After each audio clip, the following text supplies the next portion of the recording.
following video deals with mature subject matter which may not be suitable for younger children. Viewer discretion is advised.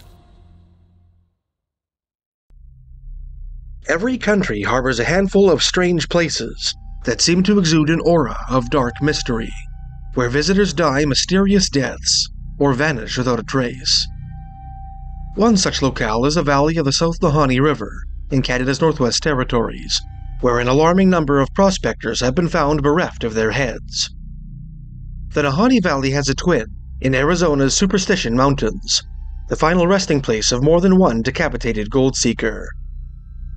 A stretch of the Pacific Ocean south of Tokyo, Japan, known to locals as the Devil's Sea, has swallowed an inordinate quantity of ships and aircraft during perfect weather. And the rugged stretch of coastline and ocean between Anchorage and Juneau, Alaska, is the site of more unsolved disappearances than any other place in the United States. In this video, we will revisit my series on one such region unique to Canada, namely the middle portion of British Columbia's interior plateau, which I dubbed the British Columbia Triangle.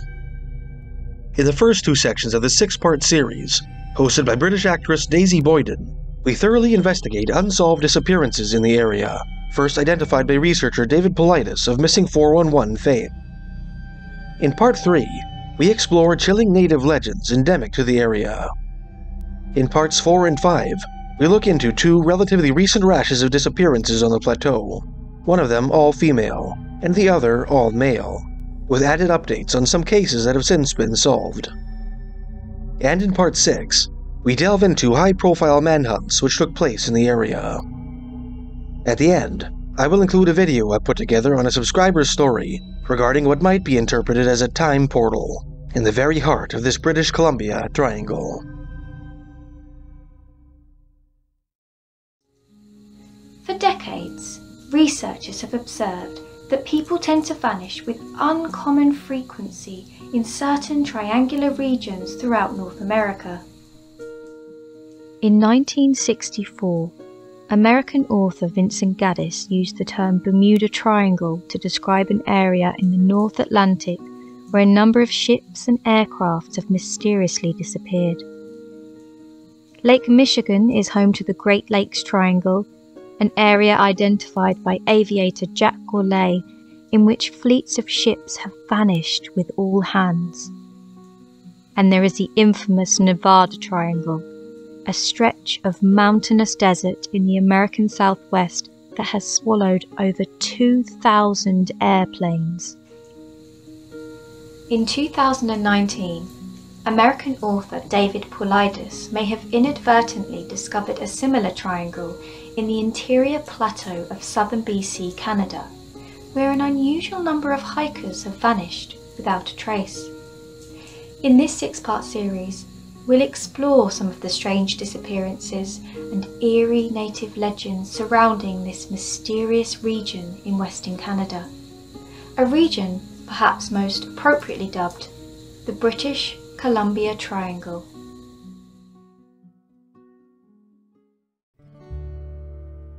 For decades, Canada has enjoyed an international reputation as one of the safest and friendliest countries in the world, a place where crime is low, and where people sleep soundly at night behind unlocked doors. This perception is not unfounded. Since its very first Global Peace Index report in 2007, a global think tank called the Institute for Economics and Peace has consistently ranked Canada as the 4th to the 14th safest nation on the planet. Despite its glowing reputation as a bastion of safety and security, the Great White North has a few black blemishes, where the blanket of benignity enfolding the rest of the country fails to extend. Among the most infamous of these is the so-called Highway of Tears, a stretch of the BC Highway 16 between Prince George and Prince Rupert, in central British Columbia, on which dozens of female hitchhikers, most of them Indigenous, have disappeared since 1970. The turbulent waters of the Great Lakes constitute another scar on Canada's dark underbelly, where entire freighters and their crews have vanished without a trace. From 2007 to 2019, the Salish Sea, which separates Vancouver Island from mainland British Columbia and Washington, coughed up 20 disembodied human feet encased in shoes, casting a sinister shadow upon Canada's Pacific Northwest. And there is the notorious Nahanni Valley in Canada's Northwest Territories, where the headless corpses of prospectors were routinely discovered throughout the 20th century. David Paulides is an American researcher and former officer of the San Jose Police Department who has spent the past decade chronicling mysterious disappearances in the United States, like those which characterize the aforementioned locales. He has published his findings in 10 books and 2 documentaries, which form a series entitled Missing 411, 411 being a reference to the phone number for directory assistance in Canada and the United States, and a slang denotation for details and information. In his books and documentaries, Paulides claims that he first began his Missing 411 series following his visit to a certain U.S. national park, during which he was approached by 2 off-duty park rangers. The rangers, knowing that Paulides was an author, expressed their concern that an alarming number of people were disappearing in U.S. national parks under very peculiar circumstances. They suspected that park officials were aware of the strangeness of these disappearances, and were deliberately concealing their inexplicable particulars from the American public. Following this unsettling encounter, Paulides filed a series of Freedom of Information Act requests to obtain a list of people who had gone missing in the jurisdiction of the U.S. Park Police, hoping to sift through the list to find some of the bizarre cases to which the rangers alluded.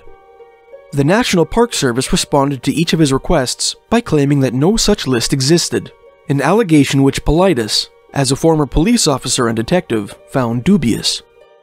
Paulides then requested that the National Park Service create a list of national parks disappearances for him, as was his right as a published author, and was informed that the service would cost him $1.4 million. Eschewing the offer, the author set about collecting information on national park disappearances himself, perusing newspaper archives and scouring the internet in his effort to uncover the dark secret which the National Park Service seemed intent on hiding. Throughout the course of his research, Paulides observed that many of the strangest national parks disappearances shared certain unusual characteristics, which he calls profile points. The more cases he researched, the stronger this pattern manifested itself. In time, Paulides became so convinced of the significance of these profile points that he neglected to research cases which lacked them. If the disappearance doesn't match our profile, he stated in one of his books, we won't look into it. The first profile point which Paulides identified is the inability of tracking dogs to follow a scent at the scene of a disappearance. In nearly 99% of the cases I've documented, he writes in his books, bloodhounds brought to the point where the victim was last seen cannot find a scent, aren't interested in tracking, or seem oblivious to the smell. As a former member of a law enforcement SWAT team that had the canine unit attached to our division, I can guarantee that these dogs love their job and relish tracking people. This is one of the most prevalent profile points in the cases we have identified." Unquote. The second of Paulides' profile points is inclement weather, including, quote, blizzards, fog, rain, snow, hail, dust storms, and freezing cold or hot temperatures. Unquote. This weather often picks up suddenly and unexpectedly following the victim's disappearance, precluding initial search and rescue efforts. The third and most mysterious profile point is a scenario in which the body of the missing person is discovered in an area that had been previously searched. Sometimes the location of the recovery has been searched dozens of times, Paulides wrote. In one instance, the searchers had taken the same trail hundreds of times over the week, hiking to where they believed the victim was located. On one day of the search, a tree had fallen across the path, and the young victim was found lying on it. Nobody could explain the perplexing scenario. Unquote. Other profile points include missing clothes or shoes, disappearances which take place at twilight, cases in which the missing person suffered from an illness or disability at the time of his disappearance, incidents in which the victim, upon being rescued, cannot recall the circumstances of his disappearance or the period preceding his discovery, cases in which missing people are discovered near creeks, rivers, ponds, or lakes, cases in which people vanish in areas abounding with granite or large boulders, cases in which missing people are discovered in swamps or bogs, cases in which the victim vanished immediately after his companions lost sight of him, and the inexplicable malfunctioning of compasses and other equipment. In addition to excluding cases which lack at least one of these profile points, Paulides neglected to research incidents in which the victim's disappearance appeared to be intentional, in which the victim suffered from mental health issues, in which signs of animal predation were discovered, and in which criminal activity occurred in conjunction with the disappearance. From 2012 to 2018, David Paulides published 8 books in which he documented mysterious disappearances in the United States and Canada which satisfied his specifications. In 2019, he published Missing 411 Canada, the 9th book in his Missing 411 series, which treats exclusively with unexplained disappearances throughout the Great White North. In this book's introduction, Paulides claims that several of his Canadian friends assisted him in his research by requesting files on disappearances that took place in Canada's national parks. Like the US National Park Service, Parks Canada proved uncooperative and denied most of the requests. Missing 411 Canada comes with a map of British Columbia, on which most of the British Columbian disappearances outlined in the book have been plotted. In his book, Paulides explains BC's special treatment by stating, quote, "There is no other province in Canada that comes close to the number of missing people matching our profile points as British Columbia," unquote. Specifically, 40% of the Canadian missing persons cases of which Paulides wrote occurred in supernatural BC, as Crown Tourism Corporations often style Canada's westernmost province. This appendant document, entitled the Missing 411 Geographical Cluster Map, British Columbia, includes 5 pink dots located in areas with unusually high concentrations of disappearances, which the legend identifies as clusters. The westernmost of these clusters lies at the center of Vancouver Island. Another lies along the Sea-to-Sky Highway north of Vancouver, in the vicinity of Whistler. The third sits near the town of Hope, at the mouth of the Fraser Canyon, while the 4th cluster is located on the South Thompson River east of Kamloops, near the town of Salmon Arm. 2 detailed maps of the Greater Vancouver area and Vancouver proper, respectively, are superimposed on the provincial map, indicating those areas to be localities of special importance. The map of Vancouver proper bears a 5th pink dot, which sits atop Mount Seymour, a mountain and ski resort northwest of North Vancouver. Vancouver Island could be a missing person study all by itself, Paulides writes in his book. The author similarly emphasizes the significance of the Vancouver cluster, stating that, quote, "There is no other city in Canada that has the number of missing people within an 80-mile radius as Vancouver," unquote, and later describing the Greater Vancouver area as one of the most significant clusters he has ever identified. Although he makes no mention of it in his book, Paulides may have inadvertently identified a 3rd megacluster, deserving special consideration. In the year and a half following the publication of his book, a rash of unsolved disappearances took place within the Rough Triangle, bounded by the clusters in Whistler, Hope, and Salmon Arm. This triangle cuts through the heart of a geographic region known as the Middle Fraser Basin, which encompasses the Middle Fraser River, the Fraser Canyon, the valleys of the Lillooet and Thompson Rivers, and Harrison Lake.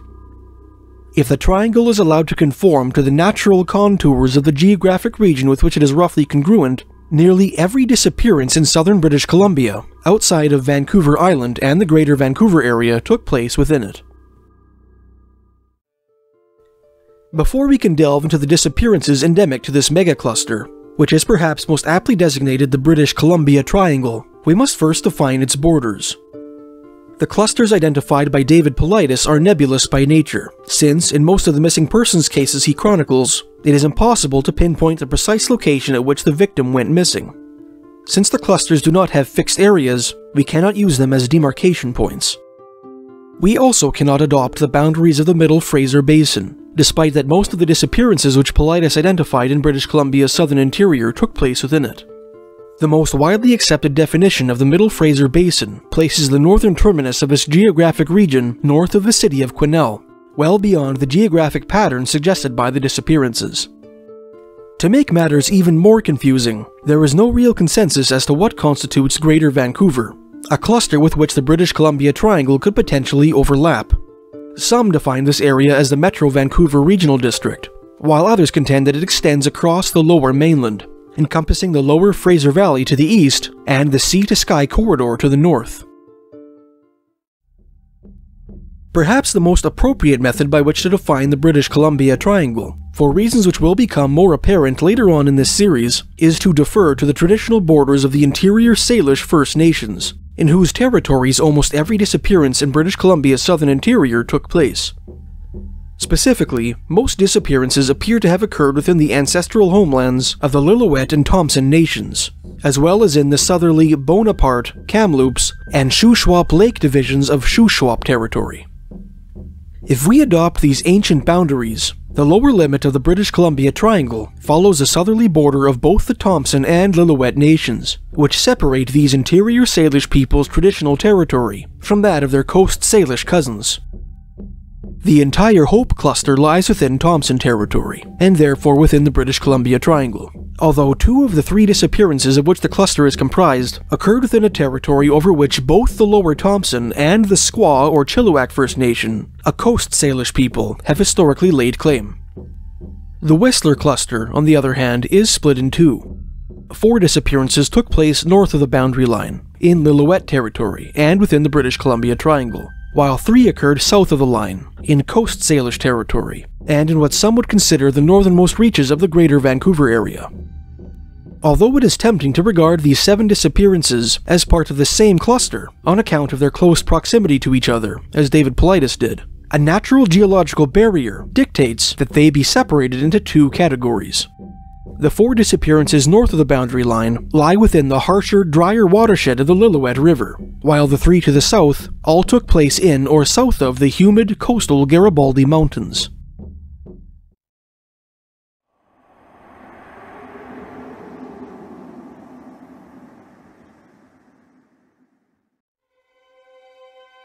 The first odd disappearance to occur in the British Columbia Triangle is that of a Dutch immigrant named Herman Jongerhuis, who came to Canada in 1951 and settled in the city of Kamloops.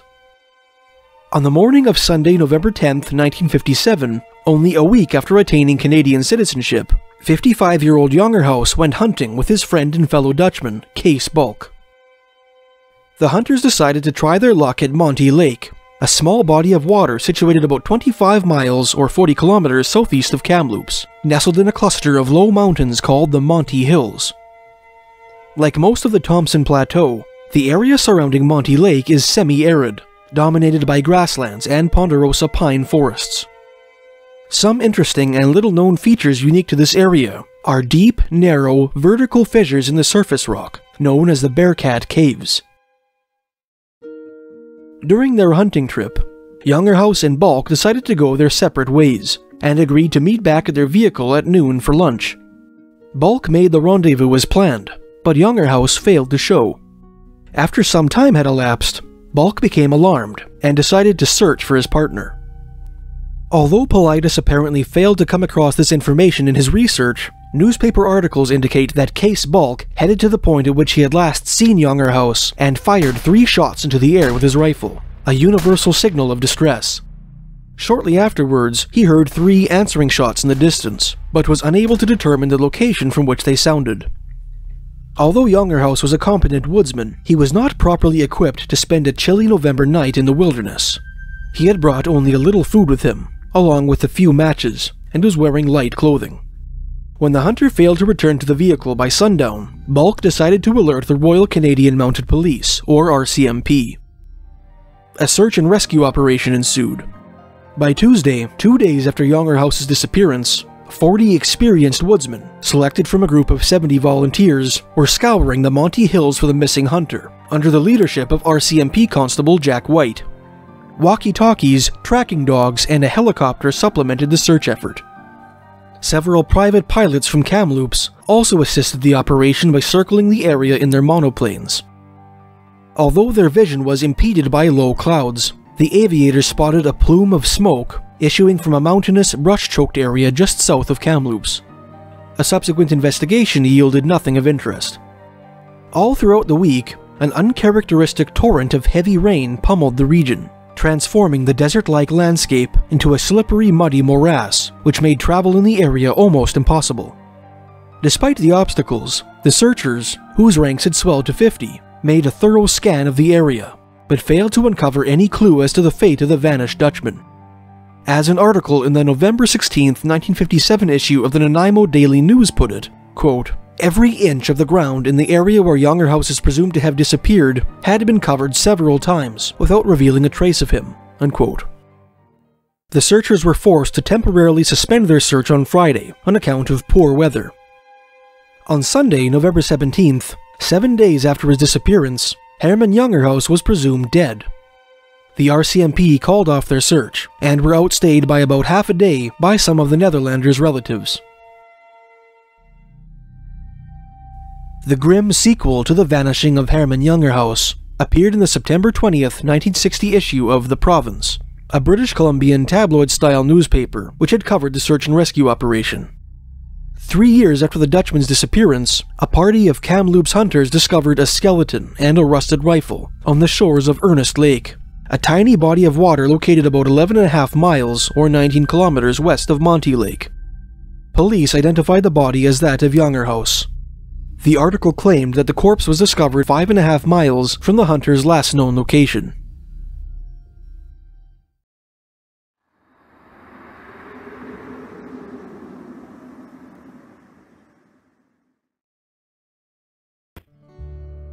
On the afternoon of July 3, 1960, about 2.5 months prior to the discovery of Jongerhuis's body, a British Columbia man named Maurice Masters, along with his wife and 20-month-old daughter Betty Jean, set out on a trip to Red Lake, a remote body of water about 35 miles or 56 kilometers northwest of Kamloops.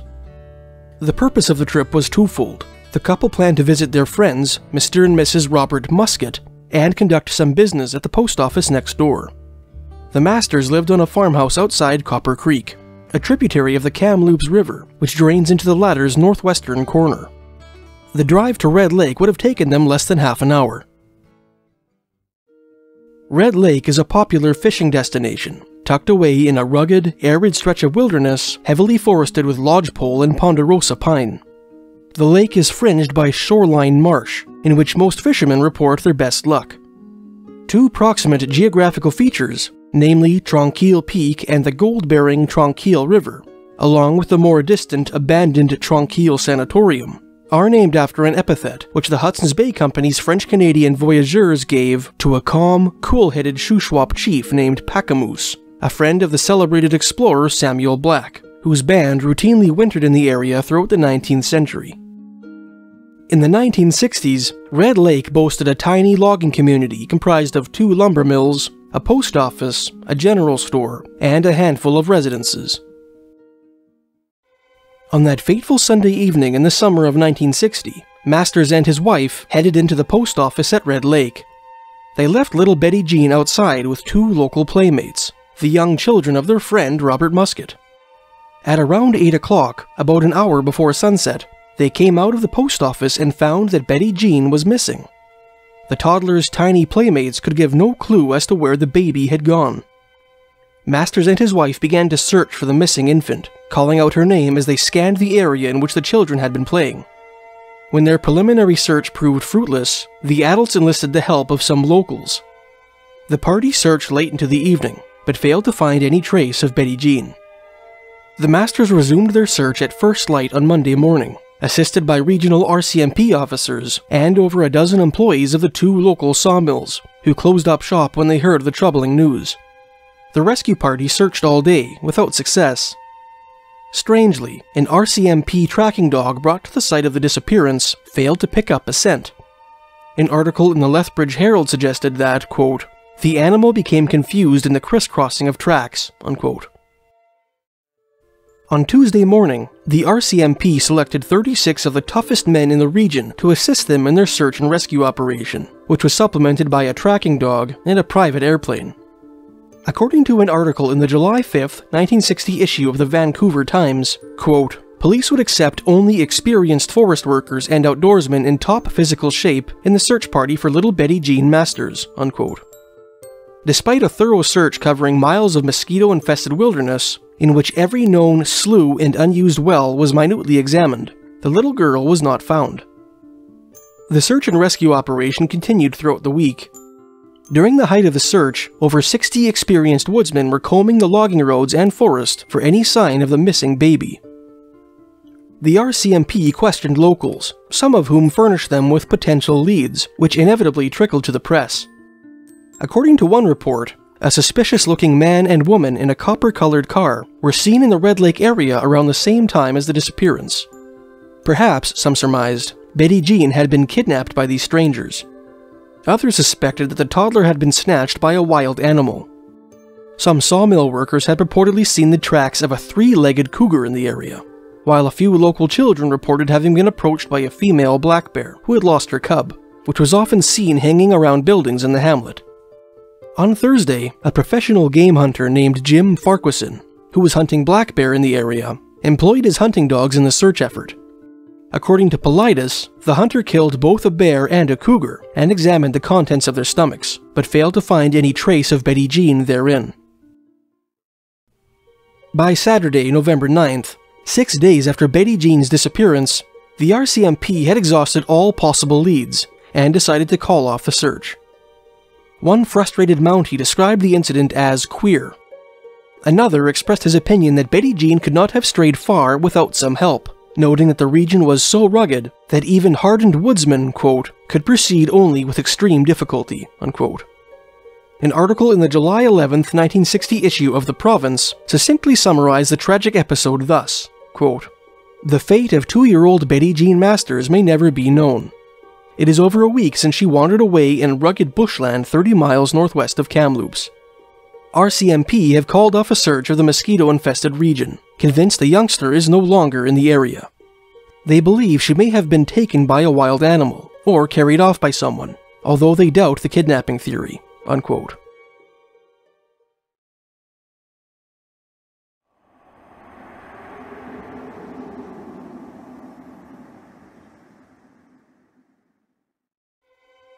Two and a half months after Betty Jean's disappearance, on the exact day in which Herman Jongerhuis' skeleton was discovered, another man was found to be missing on the Thompson Plateau.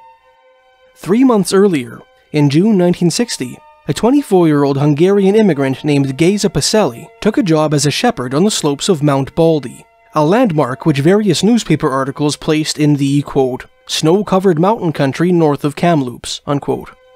Paulides identified Mount Baldy as a hill known today as the Mount Baldy Lookout, located immediately west of the town of Sorrento, on the southern shore of Shuswap Lake's southwestern arm.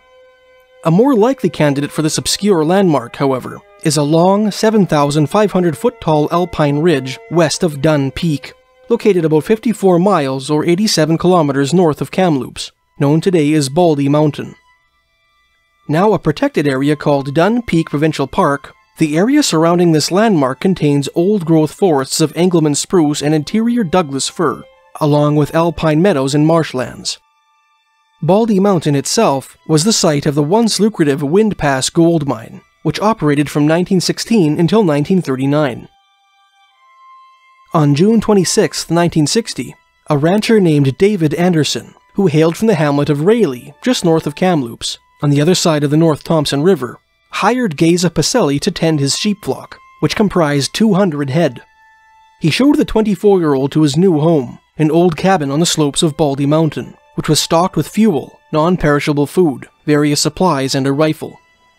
Satisfied that Peczeli had everything he needed, Anderson bade the Hungarian farewell and set out for his ranch in Rayleigh, promising to return in 2 months with fresh supplies. Anderson paid a late visit to Peczeli on September 6th to see how he was faring. When he was satisfied the Hungarian had settled into his new routine and had things under control, he left him to his lonely business.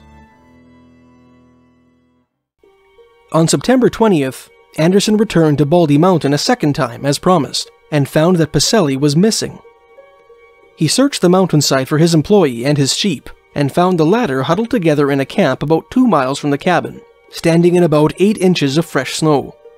The Hungarian was nowhere to be seen, nor were there any traces of his footprints in the vicinity.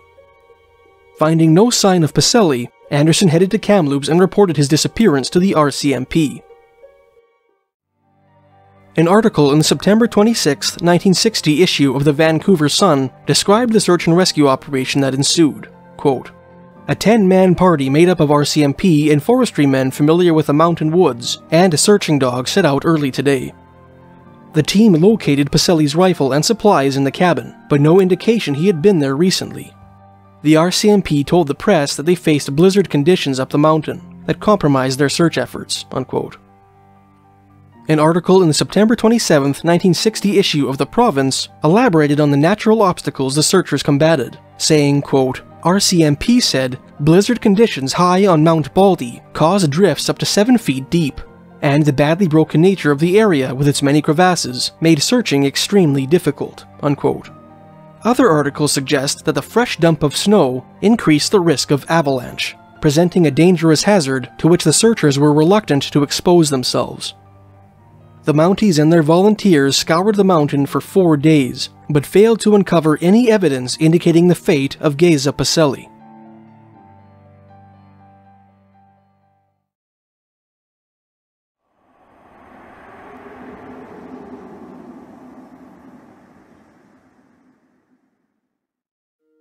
The next man to disappear under mysterious circumstances in the British Columbia Triangle was a 30-year-old native of Calgary, Alberta, named Wallace John Marr. An article in the November 23, 1962 issue of the Calgary Herald indicates that Marr moved away from Calgary sometime in 1961, possibly relocating in British Columbia. On Monday, November 19, 1962, Marr went on a hunting trip with a 40-year-old Shuswap Indian man named Fred Basco, who hailed from the Sugarcane Indian Reserve outside the city of Williams Lake, British Columbia, situated north of the Thompson Plateau in the heart of Caribou Country. The hunters decided to try their luck in Yale, British Columbia, an old and dying gold rush town located near the southern end of the Fraser Canyon, generally considered to lie on the line separating the Pacific Northwest from the British Columbian interior. Marr and Basco traveled up a logging road that wound its way into the snowy mountains northwest of Yale. When they had reached a point about 5 miles from town, the hunters built a fire by the side of the road. While Marr, who was lightly clad, warmed himself by the fire, Basco decided to follow some fresh deer tracks that he had spotted, and headed into the woods alone. After following the tracks for about 2 miles, the native made his way south to the Caribou Highway, now the Trans-Canada Highway, the main thoroughfare in the Fraser Canyon.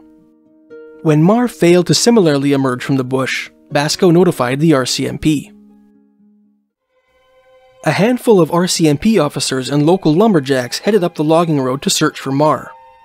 They found the remains of his campfire without difficulty, and espied 2 pairs of boot tracks leading away from the ashes into the woods, one of them evidently belonging to the missing hunter.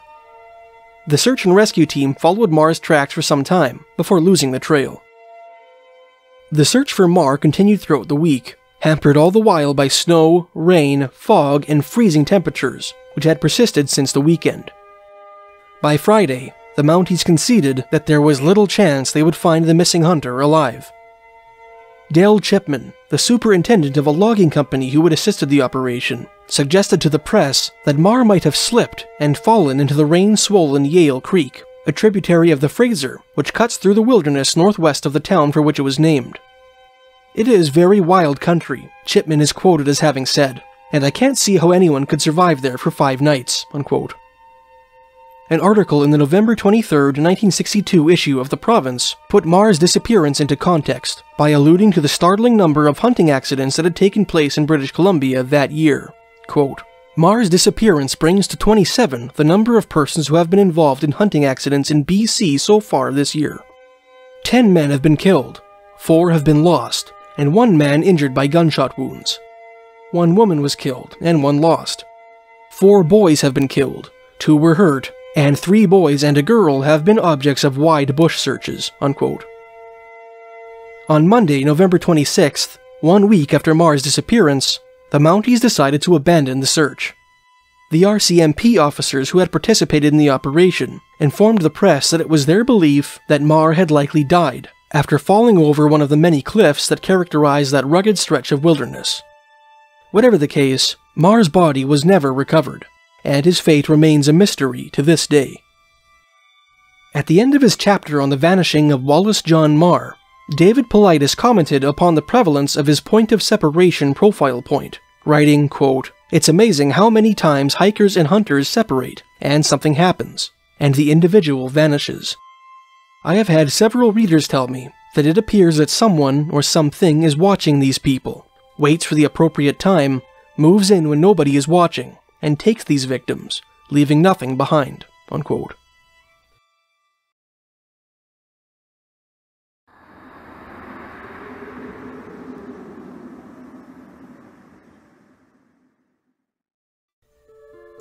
About 43 miles or 70 kilometers east of Baldy Mountain, and 38 miles or 62 kilometers northeast of Red Lake, lies Green Lake, one of the largest bodies of water along the southern edge of what is known as Caribou Country, nestled in the heart of an idyllic fishing corridor, sometimes referred to as the Land of the Hidden Waters.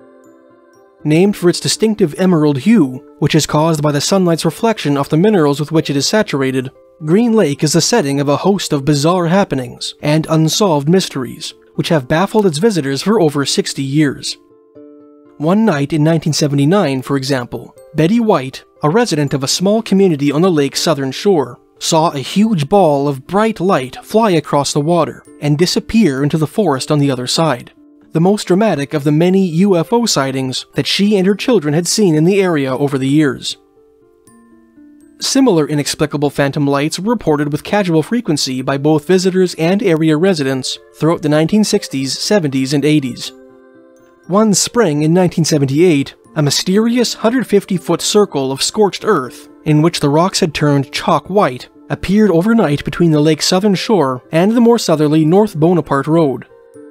Over the years, locals have witnessed freak cyclonic winds create perfectly circular patterns in the marshy vegetation which grows in the shallowest parts of the lake.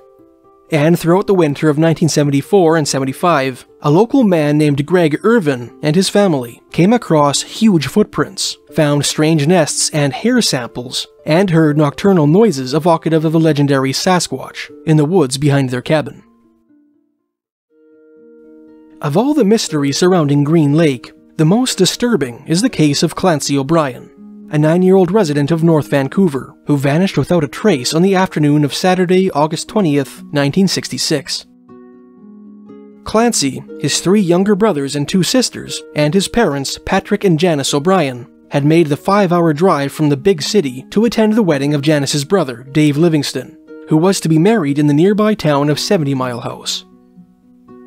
On that fateful summer afternoon, friends and family of the groom congregated at the homestead of Dave and Janice's father, Neil Livingston, who lived on a ranch on the northern shores of Little Green Lake, a tiny appendage to Green Lake, abutting the latter's northeastern corner.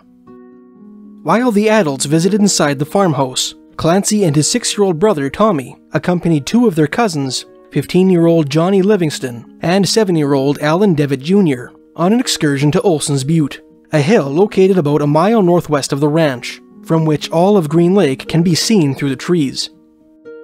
At about 2:30 in the afternoon, Clancy left the group, planning to return to his grandfather's house. Contemporary newspaper articles put forth different reasons for his departure. Some contend that he left to retrieve some wieners and bread from his grandfather's house, so that the boys could make fire-roasted hot dogs atop Olson's Butte. Others allege that he stalked off, following a dispute with one of his cousins. Others still maintain that he disappeared during a game of hide-and-seek. Whatever the case, when their cousin failed to return after 2 hours, the boys headed back down the well-beaten trail to the ranch house. Clancy, they learned, was not at their grandfather's house, nor had any of the adults seen him since the boys first left for Olson's Butte. When it became clear that Clancy was missing, the boy's father, his grandfather, local sisters Alice Horn and Enid Sheepbauer, and Enid's husband John, set out to look for him on horseback. The riders failed to find any sign of the missing 9-year-old on the trail from the ranch to Olson's Butte, and recruited a handful of family members, friends, tourists, and local ranchers to assist them with their search. By nightfall, over a dozen men and women, flashlights and lanterns in hand, were scouring the woods and muskeg around Olson's Butte for the missing boy, calling out his name as they tramped through the wilderness. At 5:00 a.m., the search and rescue party returned to the Livingston Ranch, empty-handed and exhausted. Word of the missing child spread quickly throughout the southern Caribou Country, and within a few hours, 80 fresh volunteers, including the crews of 2 local sawmills and a mining camp, had taken up the search for Clancy O'Brien. Although frantic family members had long since alerted the RCMP detachment from the nearby village of Clinton, the Mounties expressed little interest in the case until Clancy failed to turn up by the early afternoon. At 3:00 p.m., the RCMP pressed 2 local bush pilots into service.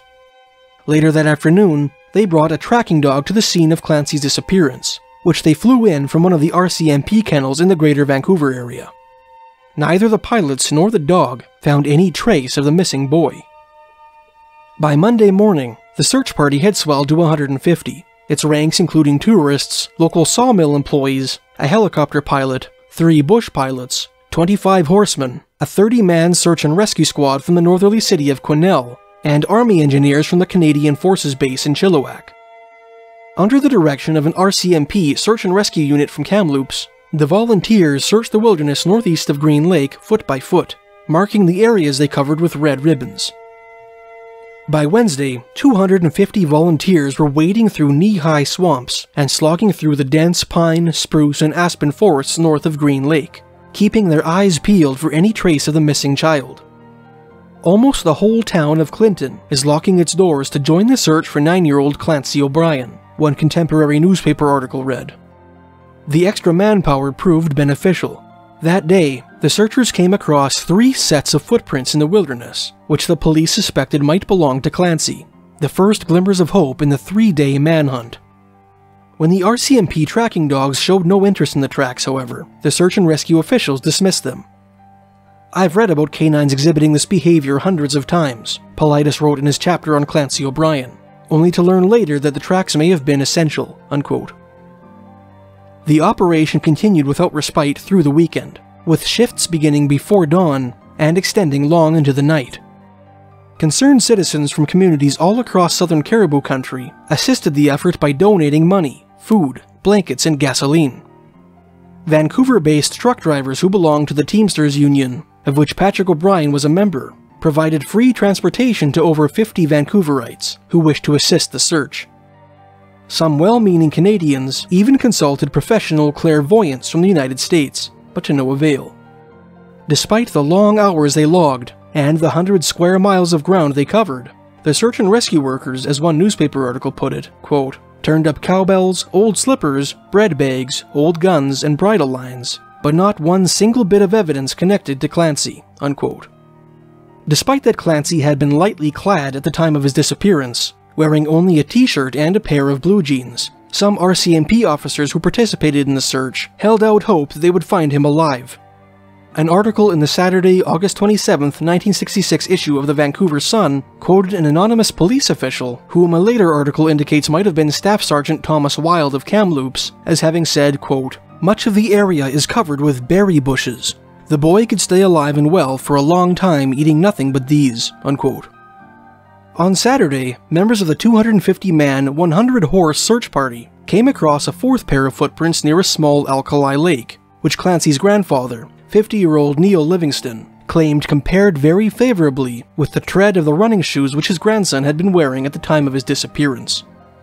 On Wednesday, August 31st, a bloodhound supplied by the North American Guard Dog Service in Vancouver followed what was described as a strong but unidentified scent for 3 miles to the edge of a lake. The following day, the hound began following a pair of footprints discovered on the opposite side of the lake, but lost the trail before any significant clues could be found.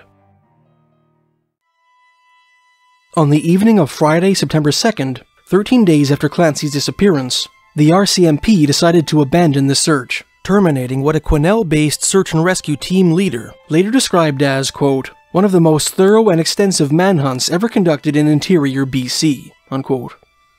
Various logbooks indicate that pedestrian searchers dedicated a total of 23,380 hours to the operation, while horsemen logged 4,888 hours, helicopter pilots 19 hours, bush pilots 75 hours, boatmen 62 hours, dogs 370 hours, and vehicle drivers 1,500 hours.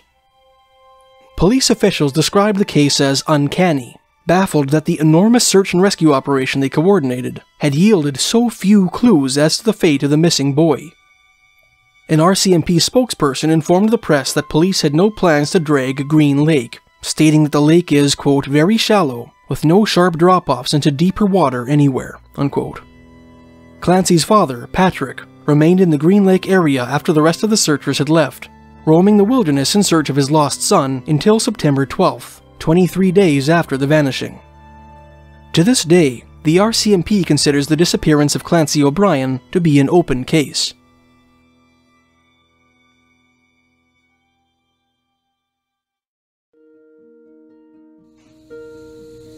Next week, we'll investigate 8 more unsolved disappearances from British Columbia's interior plateau in the second instalment of this 6-part series on the British Columbia Triangle. In the first instalment of this series, we examined 5 mysterious disappearances which took place in the interior plateau of British Columbia, Canada. These cases featured in the 2019 book Missing 411 Canada, written by an American researcher named David Paulides, who believes that something very strange is happening in the wilderness of North America. In this video, we'll examine some more disappearances from Paulides' book, which took place in the 21st century, in a region perhaps most appropriately dubbed the British Columbia Triangle.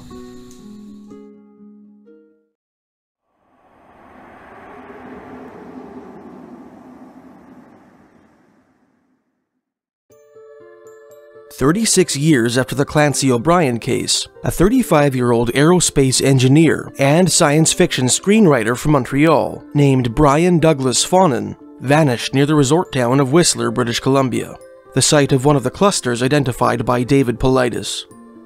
On July 9, 2002, Faughnan traveled from Montreal to Vancouver. On July 11th, he proceeded to embark upon the Moose Run Tour, a circular bus tour around British Columbia and Western Alberta, which would begin and end in Vancouver.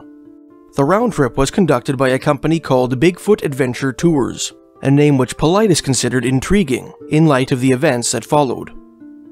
Before getting on the bus, Faughnan paid a visit to Vancouver's Mountain Equipment Co-op, where he asked an employee about good hiking and scrambling destinations in the Whistler area. The employee recommended Rainbow Mountain, a peak which overlooks the town's eastern end. The first leg of the round trip to which Faughnan committed himself took the tourists up the Sea to Sky Highway to Whistler. On the way, Faughnan discussed hiking trails with the tour guide. The 35-year-old engineer was an experienced hiker and mountain climber, and informed the tour operator that he planned to do some hiking during his stay in Whistler. The Montrealer seemed especially interested in the 9.5-hour hike up Rainbow Mountain, which he had previously discussed with a mech employee. The tour bus pulled into Whistler that day, and Faughnan rented a bed at a now-defunct youth hostel called the Shoestring Lodge. At 9:57 the following morning, Faughnan departed the hostel, leaving his passport, tent, and sleeping bag behind, and informed one of his roommates that he was going to climb a peak and might not return until the following day. Security cameras indicate that the Montrealer was wearing a yellow backpack with an ice axe attached to the rear when he left the hostel. At 10:30 a.m., Faughnan asked the Bigfoot Adventures bus driver for directions to the head of the Valley Trail, a long paved path which meanders through Whistler's neighborhoods, lakes, viewpoints, and picnic spots, a far tamer trail than the rugged mountain paths he seemed intent on climbing. Perhaps the engineer intended to see some of the town before embarking on his planned hike up Rainbow Mountain, or perhaps he hoped to reach the Rainbow Mountain trailhead by way of the Valley Trail. When Faughnan finally set out on his trek, the weather in Whistler was calm and sunny. Late that night, however, heavy fog and pouring rain rolled into the Whistler area. True to his word, Faughnan did not return to Whistler that night. When he remained absent at 8:00 a.m. on July 13th, his tour bus's scheduled departure time, the Bigfoot Adventure tour guide alerted the Shoestring Lodge. The hostel gave the Montrealer 2 extra days to return from his excursion, and when Faughnan failed to show by 3:00 p.m. on July 15th, they reported him missing to the RCMP. The Mounties decided to search for Brian Faughnan on July 17th, after they confirmed that his family had not heard from him. Hampered by nasty weather, which had pervaded the region without respite since July 12th, a search and rescue team began combing the wilderness and slopes surrounding the town on Friday, July 19th. Brian's older brothers, John and Steve Faughnan, flew out to Whistler, and in conjunction with the RCMP investigation, began interviewing people around town, hoping to find some clue which might lead them to their brother's location. The RCMP postponed their search on Saturday, July 20th, on account of prohibitive weather. They conducted a limited search on Sunday, July 21st, before deciding to terminate the operation.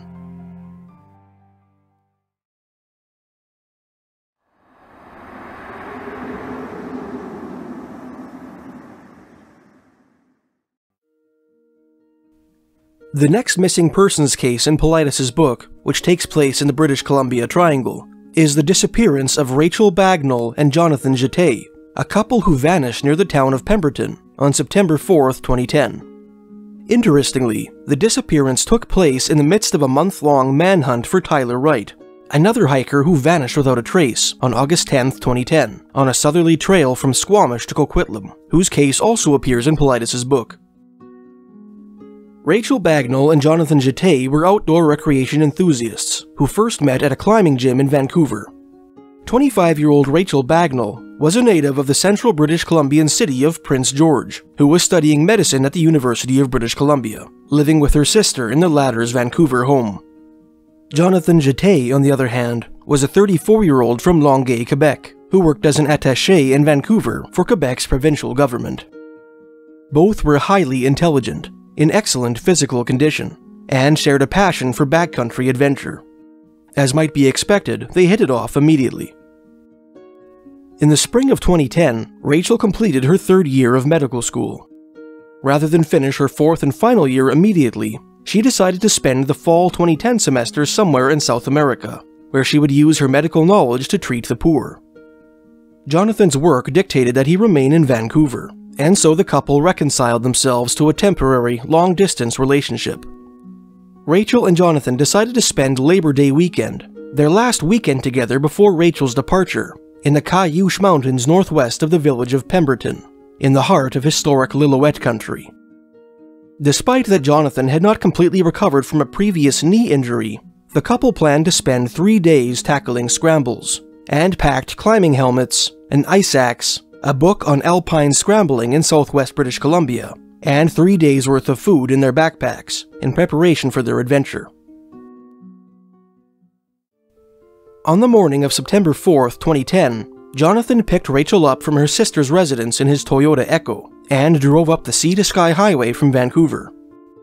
At 7:42, the couple stopped at the Tim Hortons restaurant in the town of Squamish for a coffee and hot chocolate before continuing north, driving through the town of Whistler and into Lillooet country. After driving for about 15 minutes beyond the village of Pemberton, they made a left turn and headed to the Valentine Lake trailhead at the southern base of Saxifrage Mountain, parking their car near a remote subdivision of the Lillooet First Nation, on the side of an obscure logging trail called the Spetch Creek Forest Service Road. From there, the couple presumably exited the vehicle and began the 5-hour hike to Valentine Lake, a little heart-shaped body of water nestled in the crook of Saxifrage Mountain and Cassiope Peak, and a natural base camp from which they could launch their planned scrambling excursions.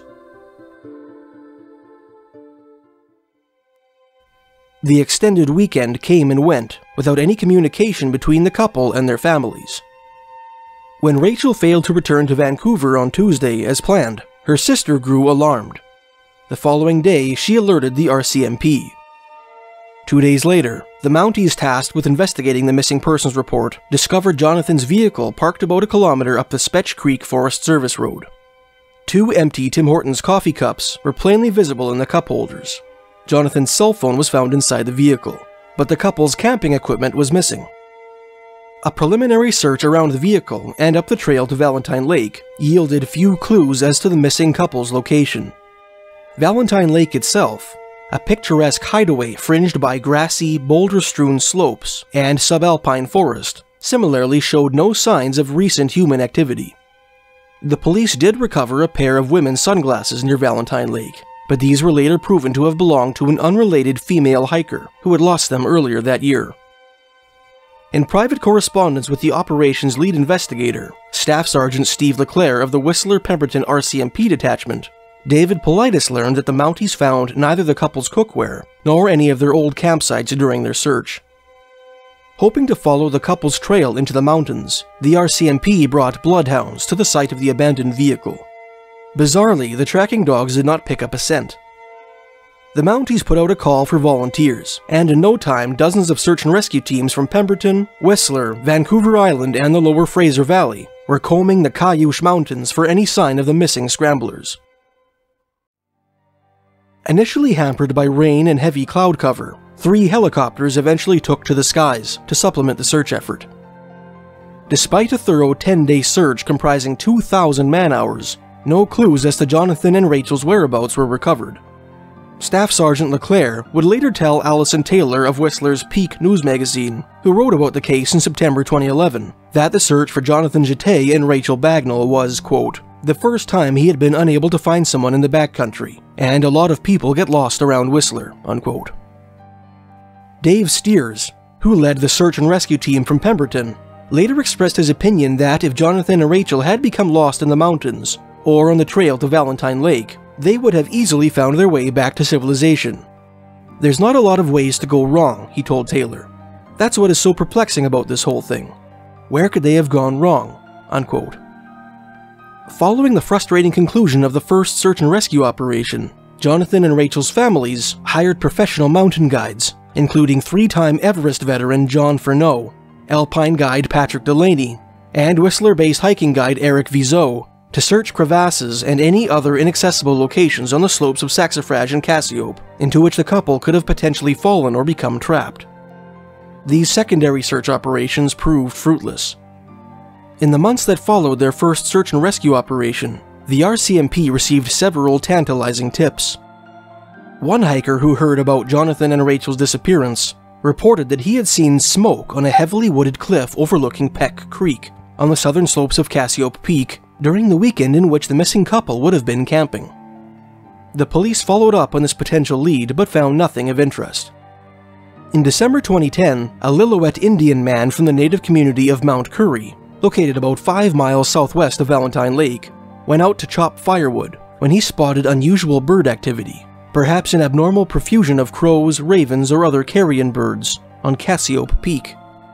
After waiting for the snow to clear, an RCMP team investigated the site of the activity and found nothing of interest. In 2011, Rachael Bagnall's family erected a wooden cross on the shores of Valentine Lake as a memorial for the missing couple. The family of Jonathan Jette has never given up hope that their son and his girlfriend will be found, in one form or another, although some of them suspect the couple fell victim to foul play. Every fall, Jonathan's younger brother Miguel and his father Jean-Guy travel from their home in Montreal, Quebec, to hike the mountains in which Jonathan and Rachael vanished. Jonathan's mother, Lise Grenier, maintains and regularly posts on a Facebook page dedicated to finding the missing couple, chronicling the ongoing search effort and sharing any new developments in the case. Lise, who visited the site of the disappearance in the summer of 2011, stated that she felt Jonathan's presence on the road on which his car was parked, but not at Valentine Lake, and expressed her belief that whatever befell Jonathan and Rachael happened at the beginning or end of their trip. Both the RCMP, which operated under the direction of Staff Sergeant Steve Leclerc until his retirement in June 2016, and members of the local Lillooet First Nation continue to search for the missing hikers from time to time. In a 2013 article for the Whistler-based newspaper Question, Miguel Jette expressed his gratitude for the support his family has received from the Lillooet Nation, declaring that the area natives, quote, know the mountain inside and out. They've even gone on a few day and multi-day hikes themselves searching for clues. They have been amazingly supportive, and when they have ideas, they send us notes, unquote. In the fall of 2018, a member of the Lillooet Nation discovered shreds of men's clothing near the mouth of Peck Creek, not far from a pond called Eddy Lake. Cadaver dogs with the ability to locate old or buried human bones were brought to the scene, but were unable to find a scent. Police later determined that the clothes did not belong to Jonathan. In February 2019, another Lillooet man found bones in the mountain, which were later determined to belong to an animal. I've read too many search and rescue reports to not know that there is something very wrong with this case, David Paulides wrote in his summary of the Jette Bagnall disappearance. The parents have stated that they believe there may be foul play involved in the disappearance. They have also questioned whether their children are actually still in the area, unquote. To this day, no shred of evidence connected with the disappearance of Jonathan Jette and Rachael Bagnall has ever been found.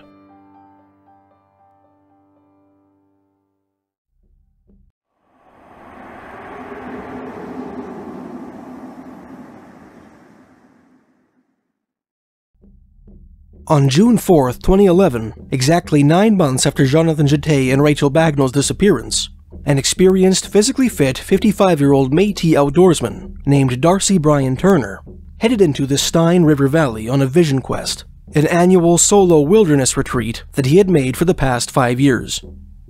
He arranged for a friend to pick him up on June 19th. He was wearing a blue and black jacket, an orange t-shirt, khaki pants, a blue-gray baseball cap, and hiking boots, and was believed to be carrying a blue backpack to which a sleeping bag and a blue tarp were attached. The Stein River is a tributary of the Fraser River, which empties into the latter about 4 miles north of the town of Lytton. Its headwaters are located about 21 miles or 34 kilometers southeast of Cassiope Peak, near which Jonathan Jette and Rachael Bagnall disappeared. The river owes its name to an old Thompson Indian word meaning hidden place, a reference to the fact that the mouth of the Stein is not very conspicuous when viewed from the Fraser. 13 cliffs that flank the Stein River and its canyon are ornamented with ancient Indian pictographs painted in red ochre, which some members of the Thompson First Nation consider sacred. Members of the Thompson Indian Band at Lytton have historically attempted to prevent outside intrusion into the Stein Valley, opposing various movements to construct roads through the region, or log the pine forests and cedar groves that characterize it. Due in part to their objections, the entire Stein River watershed was designated the Stein Valley Nlakatmak Heritage Park, a protected natural area managed by both the Lytton First Nation and BC Parks. When Darcy Brian Turner failed to appear at the appointed rendezvous on June 19th, the friend who had agreed to pick him up reported his disappearance to the RCMP. The Mounties led a 35-man team of Lytton volunteers in a search for the missing Vision Quester. The 6-day manhunt was supplemented by 2 helicopters, a search dog team, and members of the Lytton First Nation. On June 24, 2011, search and rescue workers discovered a pair of boot prints, which they suspected had been left by Turner. The area surrounding the tracks was subsequently subjected to a rigorous search, which failed to produce any clues as to the location of the missing man.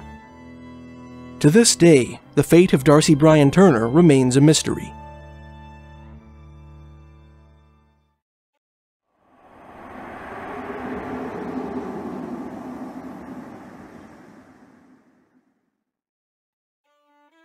The next case in Paulides' book, which takes place in the British Columbia Triangle, is that of David Christian, an Irish traveller who disappeared in the resort town of Whistler on March 17, 2012. All who knew 27-year-old David Christian described him as exceptionally friendly and happy. Several newspaper, magazine, and blog articles described the 6'3", 210-pound globetrotter as a gentle giant. Back in 2008, the outgoing Irishman had completed his graduate degree in bioinformatics, a field of study involving computer analysis and interpretations of large and complex sets of biological data. That June, he moved from Dublin to Toronto, Ontario, with his best friend Matt Walsh. After a few years in Hogtown, the friends relocated to Whistler, BC, where they found management positions at the Whistler Blackcomb Ski Resort. Christian and Walsh arrived in Whistler just in time for the start of the 2011-2012 ski season. On the evening of Saturday, March 17, 2012, when the ski season was beginning to wind down, David Christian and a few of his friends went out for food and drinks at Merlin's Bar and Grill, located at the base of Blackcomb Mountain in Whistler's Upper Village. In his book, David Paulides failed to make the connection that March 17th is St. Patrick's Day, a night on which most 27-year-old Irishmen, if duty permits, like to enjoy a pint or 12 at the local pub. At 11:30 that evening, David bid his friends goodnight and left the bar. According to Paulides, who likely acquired this bit of information from an article in Whistler's Peak News magazine, the Irishman planned to fly to Vancouver the following morning to attend Sunday Mass. This is a curious allegation. Assuming that Christian was Catholic, as most religious Dubliners are, he could have attended Catholic Mass in Whistler or nearby Squamish. Perhaps, for a patriotic Irishman like David Christian, the feast day of Ireland's patron saint warranted a trip to Vancouver's St. Patrick's Church, or magnificent Holy Rosary Cathedral. At 2:30 a.m., Christian sent a text to one of his friends. The contents of that text have never been disclosed, although police have stated that it indicates that Christian was still alive at the time the message was sent. David Christian never made it to Mass as he had planned, and was reported missing on Monday morning when he did not show up for work.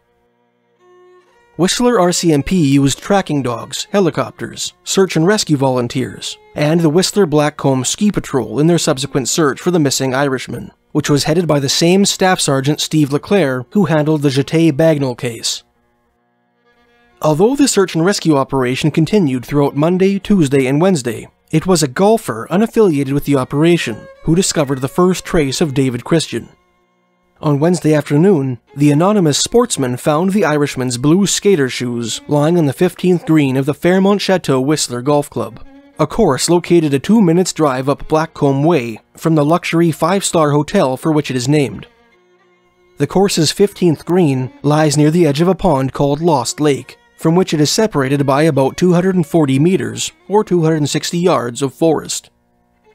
The golfer informed the police, and the search and rescue team directed its attention towards the golf course. About 240 meters, or 260 yards, south of the shoes, the Mounties discovered Christian's lifeless body, floating face down in Horseman Creek. There appeared to be no signs of foul play. A subsequent autopsy determined that the 27-year-old had likely died of hypothermia. Police suspected that Christian had become disoriented on his way back from the bar, boarded the wrong bus, took the wrong trail, and removed his shoes before wandering into Horseman Creek. Although Paulides claimed to have found, quote, no article describing any toxicological results from the autopsy, unquote, 2 articles from the blog Footprints at the River's Edge and Whistler's Peak News magazine, respectively, claim that a coroner's report considered acute alcohol intoxication, quote, a contributing factor in Christian's death, unquote.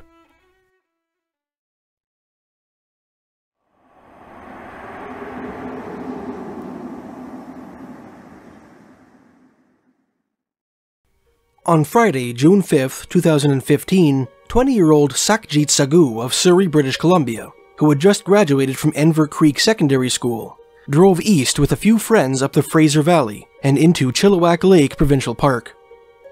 The friends were planning to spend the day hiking the Lindeman Greendrop Trail, a moderately difficult 3.5-kilometer path through old-growth cedar, fir, and hemlock forest. The trail begins beside a parking lot off the Chilliwack Lake Road and follows a stream called Post Creek north to the beautiful turquoise Lindeman Lake. Those desirous of a more rigorous hike can follow the trail's 6-kilometer extension to Greendrop Lake. Sagoo decided to jog ahead of his friends up the trail. When his friends arrived at Lindeman Lake, the 20-year-old was nowhere to be seen.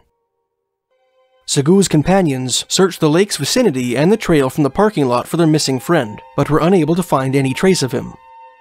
They continued their search until 4 o'clock in the morning, unwilling to leave the area without Sagoo, and unable to call for help due to the poor cell phone reception in that part of the Cheam Mountains. After dawn, the friends encountered another hiker and informed him of their predicament. The man returned to his vehicle and drove until he got reception, whereupon he reported Sagoo's disappearance to the RCMP. A search and rescue team from the nearby city of Chilliwack arrived at Lindeman Lake within a few hours and searched the area until dark. The team's spokesperson, Doug Fraser, made several television appearances in which he expressed his astonishment that his team had not yet found the missing hiker. An article for CBC British Columbia, for example, quoted him as having said, quote, all of this was really strange. Typically, when we get called into this area, within an hour or two we've located the missing hiker. It's just really difficult to get lost in the area. It's such a well-marked, well-worn trail with lots of hikers on it. So it's very strange that nobody has seen this individual, unquote. The search resumed the following morning, later bolstered by an RCMP helicopter.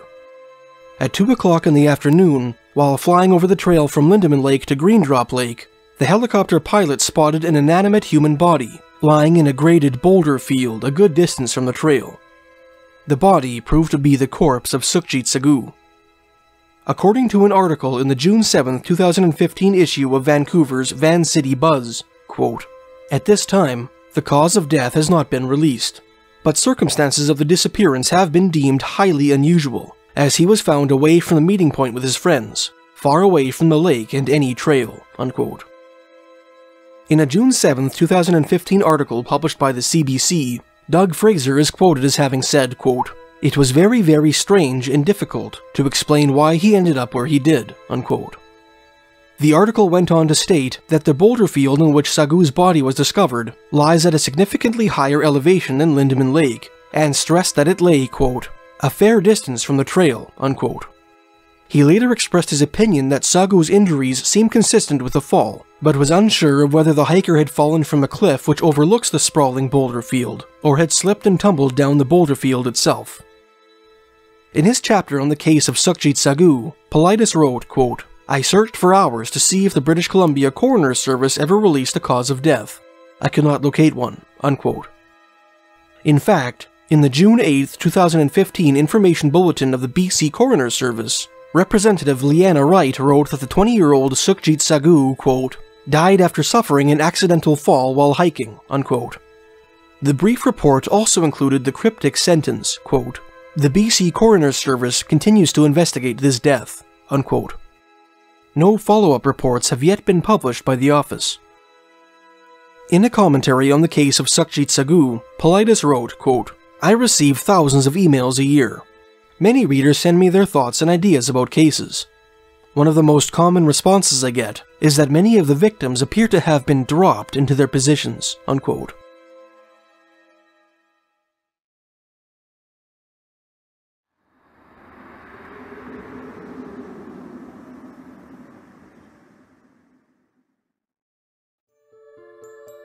In his introduction to the disappearance of Deanna Wertz, the next person to mysteriously vanish in the British Columbia Triangle, David Paulides confessed that he almost dismissed the case on account of its possible association with the contemporaneous disappearances of two other women from the same tiny corner of the interior plateau, one of whom lived on the same rural road as Wertz.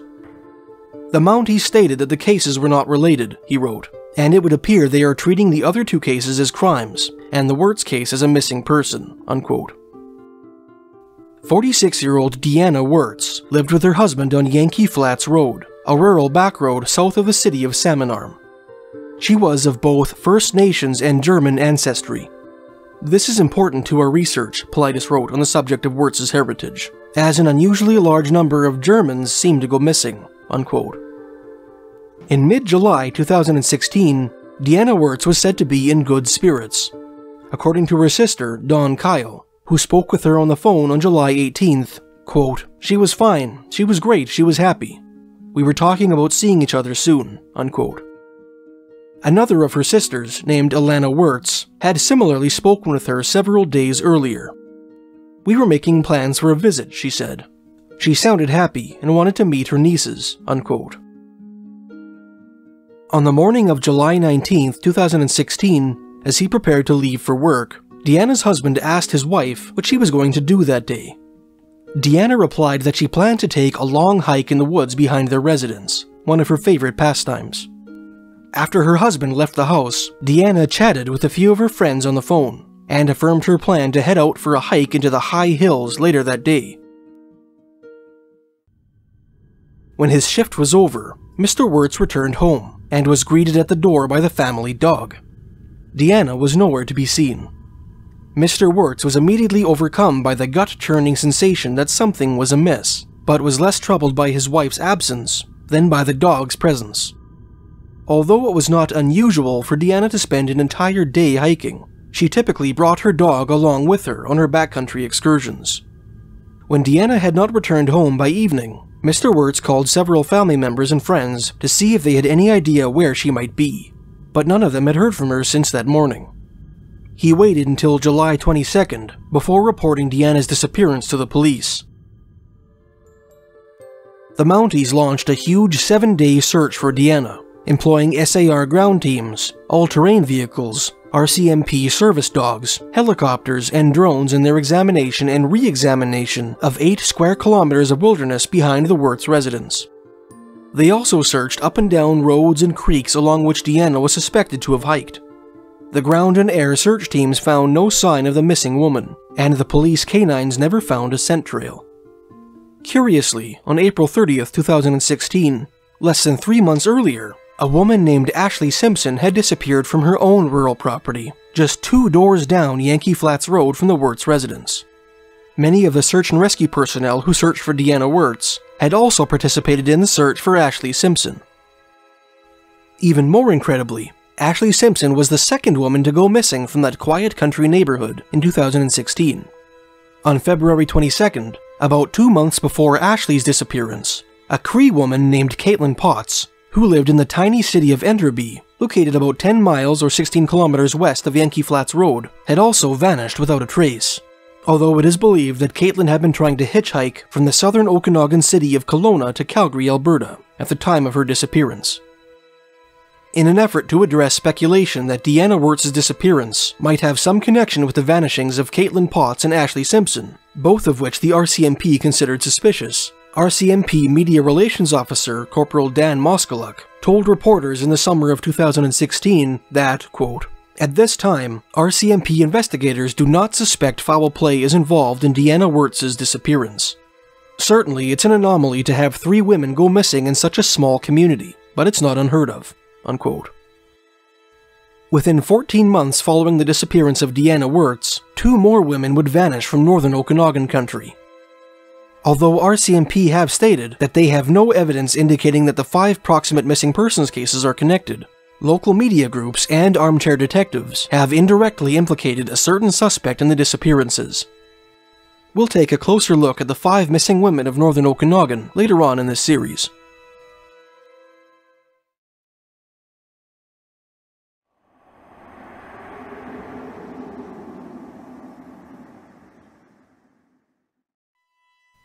Incredibly, the next person to go missing in the BC Triangle, whom Paulides included in his book, is a man named Gurdeep Gordon Sagoo, who has no relation to Sukhjeet Sagoo, and who disappeared in the Cheam Mountains, just 1 ridge across from Lindeman Lake, a mere 8 miles northwest of the site of Sukhjeet's mysterious death.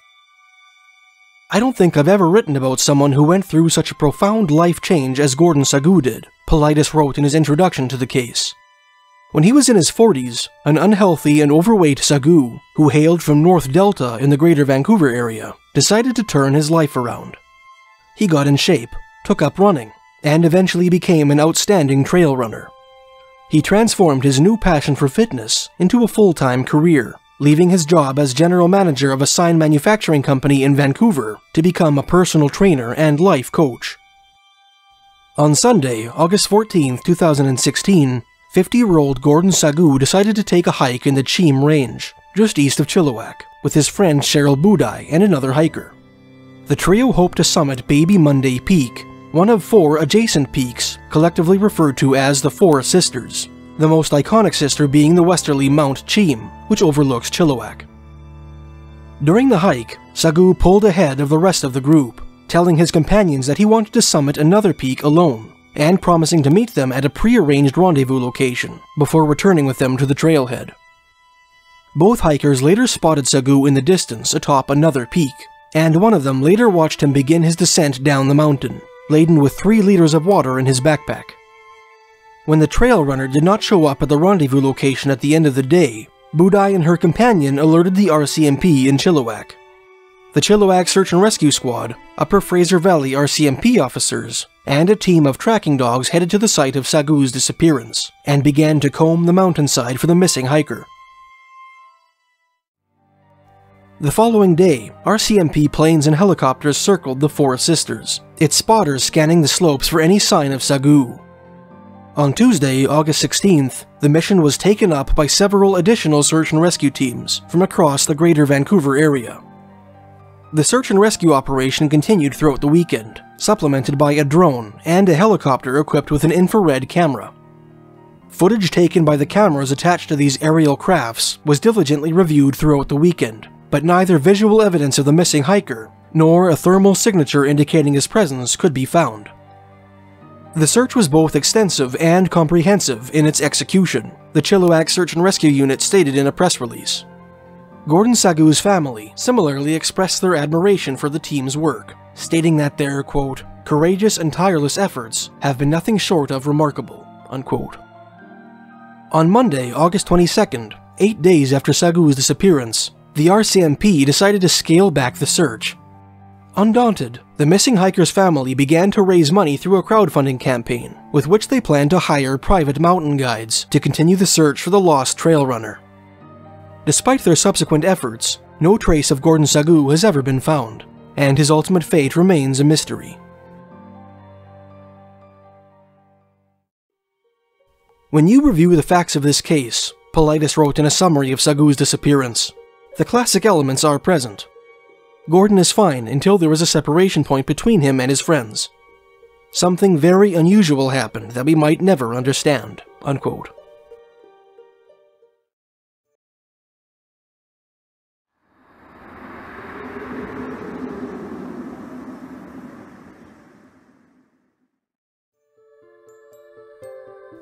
The last missing person in the British Columbia Triangle on David Paulides' list is Alison Leanne Raspa, a 25-year-old Australian woman who left Perth in May 2017 to take a job at the Westin Resort and Spa, a luxury hotel in Whistler Upper Village. On the evening of Thursday, November 22, 2017, Raspa went for drinks with some friends at the Three Below restaurant and lounge in downtown Whistler. At 11:30 p.m., after a few hours of socializing, Raspa decided to head home. According to Paulides, her friends would later tell police that she was not intoxicated at the time of her departure. Raspa caught a bus, which dropped her off at the junction of Lake Placid Road and the Sea to Sky Highway, in a district called Whistler Creek, located about 5 kilometers southwest of the bar. Several hours later, at 1:15 a.m., Raspa sent a text to a friend in which she declared that she was lost. The temperature in Whistler at that time of night was about 6 to 8 degrees Celsius, that's 43 to 46 degrees Fahrenheit. When Alison Raspa did not show up for work on Friday morning, her friends went to her room to check on her. Finding that she was missing, they reported her disappearance to the local RCMP. The Mounties tracked Raspa's cell phone and found it lying in Alpha Lake Park, a small green area and lakeside beach, located 1 block southwest of the missing woman's last known location, at the edge of the woods. Police searched the area surrounding Alpha Lake, a small body of water less than a mile long and 1/10 of a mile wide, on the northeastern shores of which Alpha Lake Park resides, and found the Australian's backpack and wallet in a field skirting its northern shore. Earlier that morning, the police later learned, a passerby had found Alison's jacket lying in the same field in which her wallet and backpack were found. Considering that Raspa appeared to have been discarding her clothing and accessories on the night of her disappearance, the RCMP theorized that the 25-year-old had developed hypothermia, a dangerous drop in body temperature which can cause disorientation and confusion. People who suffer from moderate to severe hypothermia sometimes undress, overcome by a paradoxical sensation of extreme warmth. Suspecting that a hypothermic Raspa may have wandered into Alpha Lake in her delirium, the police searched the water thoroughly, employing both divers and sonar scanners in their effort to locate and recover her body. The operation proved fruitless. In addition to searching the lake, the RCMP led a massive search and rescue operation throughout the surrounding wilderness. Hundreds of pedestrian volunteers and a helicopter scoured the nearby woods and the vicinity of Alpha Lake for 2 weeks, but were unable to find any trace of the missing Australian. Raspa's mother and brother, who had flown in from Australia to assist the operation, continued to look for Alison long after the RCMP terminated their search. Their efforts were also in vain. After weeks of searching, they returned to Perth empty-handed. On the evening of Friday, March 16, 2018, nearly 4 months after Raspa's disappearance, a local resident stumbled upon the 25-year-old's half-frozen corpse, floating in the water at the northern edge of Alpha Lake, an area that the RCMP had thoroughly searched. "I'm still trying to work it out in my head," said Raspa's friend, Britt Hill, in a media interview following this bizarre development, "and it just doesn't make sense," unquote. In a commentary on the case, David Paulides wrote, quote, "One of the critical profile points I have documented hundreds of times is bodies being found in a location that has been previously searched. I have never alleged that SAR teams had not done a thorough job, quite the contrary. All indicators are that the body was never in the location when searchers were looking. In my other books, bodies have been found in places that were searched dozens of times," unquote. Paulides also pointed out that in many of the cases he has documented, including that of Alison Raspa, as well as the disappearance of Jonathan Jette and Rachael Bagnall, the victims left their cell phones behind, suggesting that, quote, "It's almost as though they need to separate themselves from their phone's tracking ability," unquote. In March 2020, a year after the publication of Paulides' book, Heidi Havdale of the BC Coroner's Office released a report in which she expressed her opinion that Raspa probably, quote, intended to end her life, unquote, on the night of November 23, 2017, citing several sources, some of them arguably weak and unconvincing, to support her claim. Alison's mother and brother, who were interviewed in Whistler back in 2017, had told reporters that Alison's co-workers had informed them that the 25-year-old had been upset about something work-related on the day of her disappearance.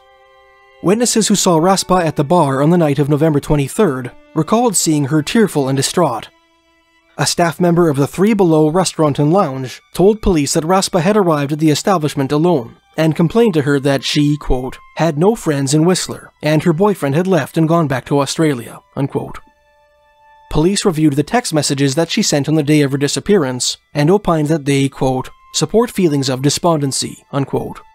Lastly, a toxicological analysis of Raspa's body found elevated but non-lethal concentrations of alcohol and cold medication in the 25-year-old's system. According to Havdale, it is reasonable to assume that Raspa, after becoming lost, removed her wallet and cell phone from her pockets and intentionally waded into Alpha Lake to die of hypothermia. In the opinion of this author at least, Havdale's analysis is far from conclusive. Whatever the case, the true nature of Alison Raspa's death may never be known with absolute certainty.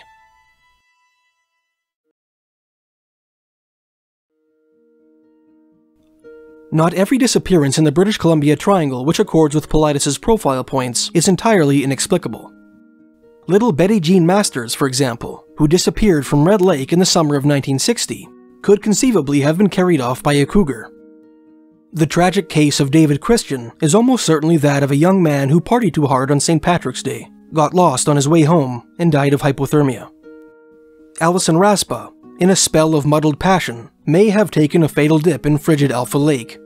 And outdoorsmen like Wallace Marr, Brian Faughnan, and Darcy Turner may have suffered lethal accidents in the wilderness, leaving their bodies concealed by impossibly dense foliage or trapped in remote hideaways, inaccessible to all but the most skilled mountaineers. A few of the cases which Paulides documented, however, are truly baffling. The only remotely rational explanations for the vanishing of Clancy O'Brien, for example, considering the remoteness of the location in which he disappeared, are that the 9-year-old fell victim to some natural predator, which carried his body miles away, leaving neither visual nor olfactory evidence of its attack and progression through the wilderness, or that the hundreds of searchers who scoured the Green Lake wilderness for weeks following his disappearance somehow failed to find his remains.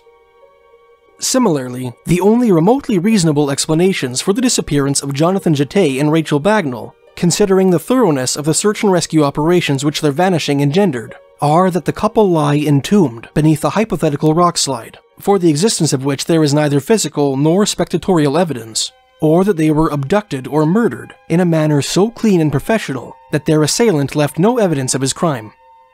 For these baffling cases, for which no conventional explanations seem satisfactory, we have no choice but to look to the unconventional for answers. As mentioned in the first part of this series, every disappearance in the British Columbia Triangle took place within the traditional territory of the Thompson, Lillooet, and Shuswap First Nations, all interior Salish tribes.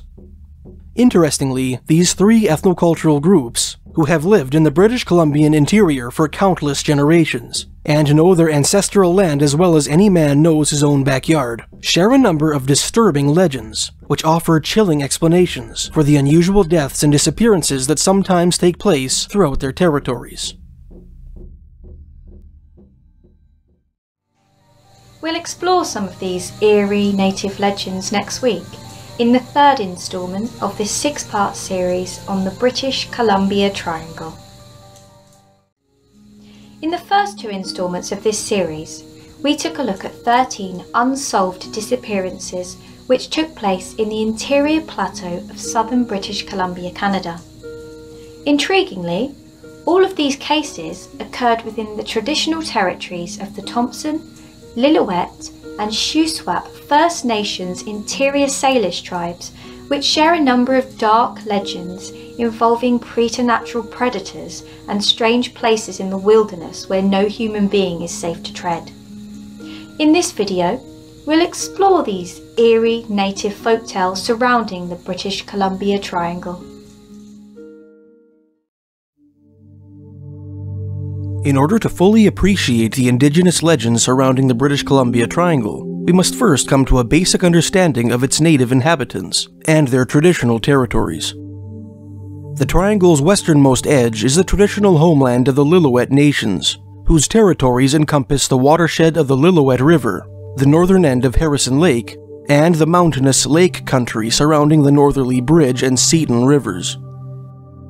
The region is mountainous and rugged, covered with old-growth forests of hemlock, cedar, spruce, and fir. The climate in western Lillooet country is colder and harsher than that of the coastal region it borders, becoming gradually hotter and drier the further one progresses east. Like the transitional region they inhabit, the Lillooet Indians are a people of two worlds. The lower Lillooet, who shared a border with the coast Salish, held potlatches and carved cedar funerary monuments like their coastal neighbors, while the more northerly upper Lillooet were a plateau people, who practiced a culture more akin to that of their interior Salish counterparts. East of Lillooet country is the territory of the Thompson Indians, comprising the Fraser Canyon and its tributaries, along with the more northerly Thompson Plateau. The watershed of the Fraser Canyon constitutes some of the most rugged and wild country in the British Columbian interior. Some stretches of riverbank are desert-like and sparsely treed, while others are choked with dense stands of pine, poplar, cottonwood, and impenetrable underbrush.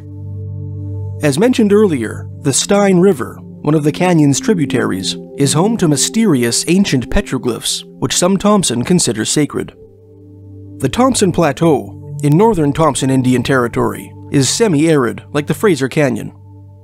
Much of the plateau is prairie-like, covered with low grassy hills punctuated by the occasional clump of sagebrush or lonely ponderosa pine.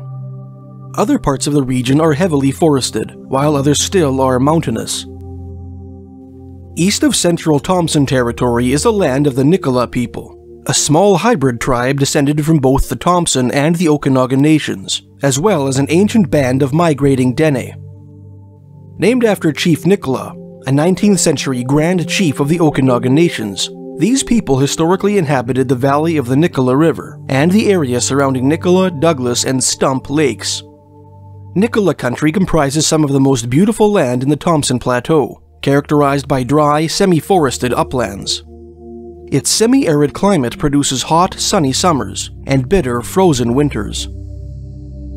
Although none of David Paulides' disappearance took place within Nicola territory, and although this author has been unable to find any information on traditional Nicola folklore, this brief acknowledgement of Nicola tribal land is necessary, considering a number of very recent vanishings that have occurred on it, which we will explore later on in this series.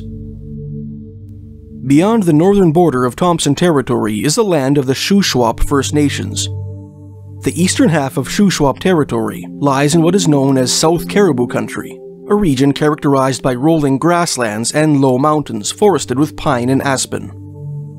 South Central Shuswap Territory, on the other hand, is dominated by the sprawling, beautiful, and heavily forested Shuswap Lake, one of the most popular boating destinations in the province.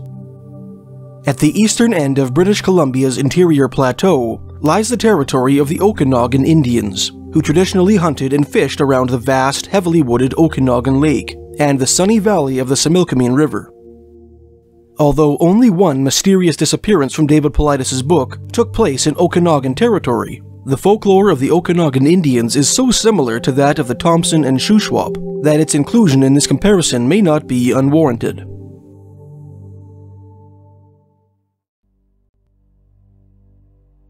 The legends of the Lillooet, Thompson, Shuswap, and Okanagan Indians are not only remarkably consistent, but also downright disturbing, when considered in conjunction with the unusual number of strange deaths and disappearances that have historically plagued British Columbia's southern interior.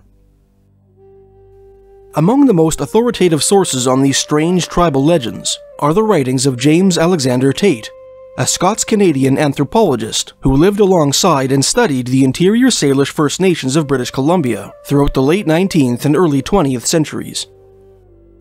Tate's magna opera are his ethnological contributions to the Jessup North Pacific expedition, a massive anthropological study conducted from 1897 to 1902, which was intended to investigate the suspected connection between indigenous peoples in Siberia and North America. Assisted by his friend Franz Boas, the celebrated American anthropologist who directed the Jessup expedition, Tate produced ethnological treatises on the Lillooet, Thompson, Shuswap, Okanagan, Coeur d'Alene, and Flathead nations of North America's Western Plateau, all of which are still considered preeminent authorities on the subjects to which they pertain. Another useful source on the legends of the interior Salish is Dr. George Mercer Dawson's 1891 Notes on the Shuswap people of British Columbia. Dawson was a celebrated Canadian geologist who conducted groundbreaking geological fieldwork all across western and northern Canada throughout the late 1800s, most notably participating in the 1872 International Boundary Survey, in which the Canada-US border was demarcated, and leading a survey expedition to the Yukon Territory, 1 decade prior to the Klondike Gold Rush. Throughout his travels, Dawson made notes on the languages and cultures of the First Nations he met along the way, one of which was the Shuswap. A third valuable resource is an 1892 treatise on the Okanagan Indians, entitled Account of the Similkameen Indians of British Columbia, written by an Okanagan pioneer named Susan Alison, who heard many strange fireside stories in the camps of her Indian friends.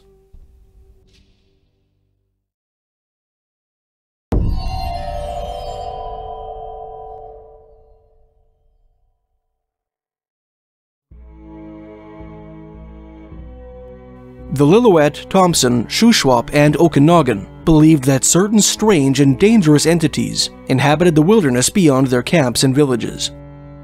The most pervasive of these traditions was a belief in cave-dwelling giants who lived in the mountains, of which all 4 interior Salish tribes told stories. These monsters made their homes in precipitous locations difficult for men to reach. Although the Thompson maintained that the giants, quote, have no upper eyelids and never sleep, unquote, the Okanagan contended that they slept on animal furs and rolled boulders over the mouths of their caves before sleeping.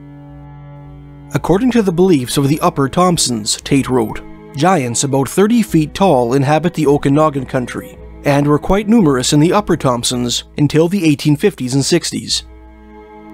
The Lower Thompsons believe that these giants do not live in their own country, but that they come down occasionally from that of the Okanagan and Upper Thompsons, unquote. Like the Upper Thompson Indians, the Shuswap said that these beings were relatively abundant in their country until the late 1800s. Every interior Salish informant who told Tate about these monsters made a point to emphasize their tremendous size and the extraordinary strength they possessed. The Thompsons said that they could, quote, carry a grizzly bear or an elk on their backs with the greatest ease, unquote. The Shuswap described the smallest of these beings as being, quote, 4 or 5 times the height and strength of an ordinary man, while the largest are only comparable to trees. They are able to carry 4 large buck deer on their backs at one time with the greatest ease, and it is said that one of them killed 2 black bears and shoved them one into each side of his belt, as an ordinary man would do to 2 squirrels, unquote. Similarly, Susan Allison's Okanagan informants told her that, quote, these men are so large that a deer, hung by its neck in their belts, looks no larger than a chicken would do in a man's. The earth trembles as it echoes their tread, unquote. Despite their enormous size, these giants were said to be incredibly quick and fleet of foot. They were great hunters, and routinely ran down deer and caught them with their hands. According to Susan Allison, the Okanagan believed that these big men delighted in catching fish with their bare hands, and subsisted on fish, garlic, meat, and herbs, which they either roasted over fires or hung from the ceilings of their caves. The giants often skinned their larger prey and made clothing out of their hides, dressing in long robes of bearskin, deerskin, or goatskin, which they cinched at the waist with hide belts. According to the Shuswap, quote, their dress consists of a cap, robe, belt, leggings, and moccasins, unquote. Sometimes, on especially hot days, the giants went about almost naked. The Shuswap contended that the giants were, quote, of a grey complexion, and probably on that account, and also because of their tallness, they are often called bleached or grey trees. They are also called burned trees, probably because at a distance they all look black, unquote. Susan Alison learned from her Okanagan informants that the giants wore long beards and vaguely resembled white men in that respect. The Lillooet, Thompson, Shuswap, and Okanagan all maintained that the giants emitted a vile, suffocating stench, which Susan Alison likened to the smell of garlic. According to the Lillooet, quote, "A strong and disagreeable odor emanates from their bodies, and even from their tracks. People who happen to smell them get sick and vomit," unquote. The Thompson similarly informed Tate that the giants, quote, "can be recognized at a great distance by their strong and peculiar odor, and even their tracks, and branches of trees which they have touched while passing, smell for a long time after they have gone by," unquote. Although giants were generally believed to be of a gentle disposition, and were said to rarely harm people, they sometimes chased Indians who trespassed on their territory. Tate's Thompson informants told him a story about two men who were chased by a giant while hunting in the mountains. The hunters narrowly escaped the monster by climbing up a large fir tree. The giant was soon joined by two equally enormous companions, who tried in vain to reach them. The terrified hunters began to shoot arrows at their tormentors, who caught the projectiles in mid-air and broke them. Eventually, one of the giants appeared to realize that he had lost some possession, which seemed to greatly perturb him.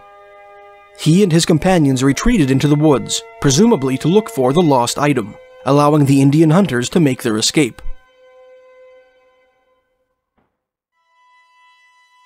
The giants did not always confine their activities to their alpine abodes.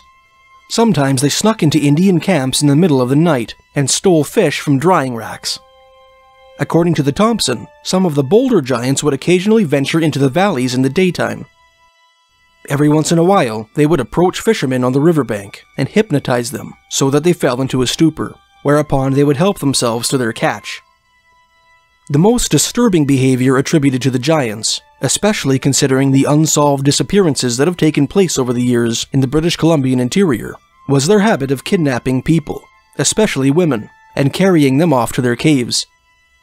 Susan Alison heard one story from her Okanagan friends about a hunter who was kidnapped by a family of giants, and lived to tell the tale.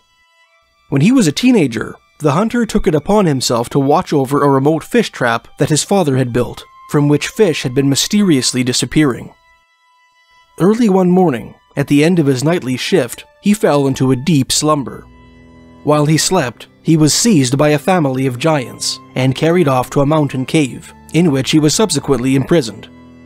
His enormous captors fed him well on fish and venison, and treated him kindly, although they kept a close watch on him and refused to let him leave, tying him up when they went about their errands. He said that they conversed with each other in, quote, voices like thunder, unquote, and sometimes emitted shrill, piercing whistles when calling to each other from afar. The Indian described the big people as being sensitive to pain, and said they shed tears when afflicted with the slightest injury. One night when his captors were asleep, the Indian squeezed through a crack between the cave entrance and the boulder the giants had rolled in front of it, and ran for his life. After months of wandering through the wilderness, during which he survived off roots and berries, the Indian found his way back to his village.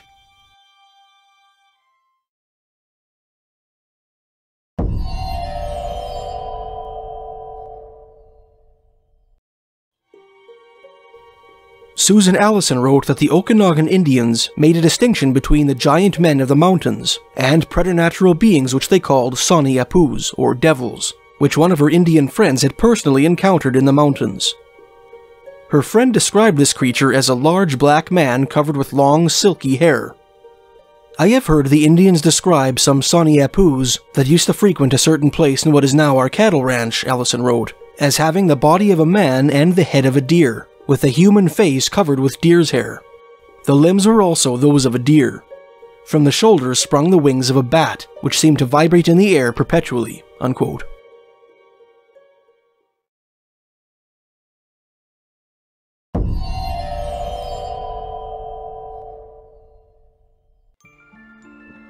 Giants were not the only humanoid entities said to inhabit the mountains of the British Columbian interior. Another interior Salish legend, which is nearly as prevalent as the giant tradition, tells of little men and women who inhabited steep cliffs and dense forests in the mountainous country of the Middle Fraser Basin. The Lillooet seem to have no belief in dwarves, James Tate wrote in his Ethnology on the Lillooet Indians.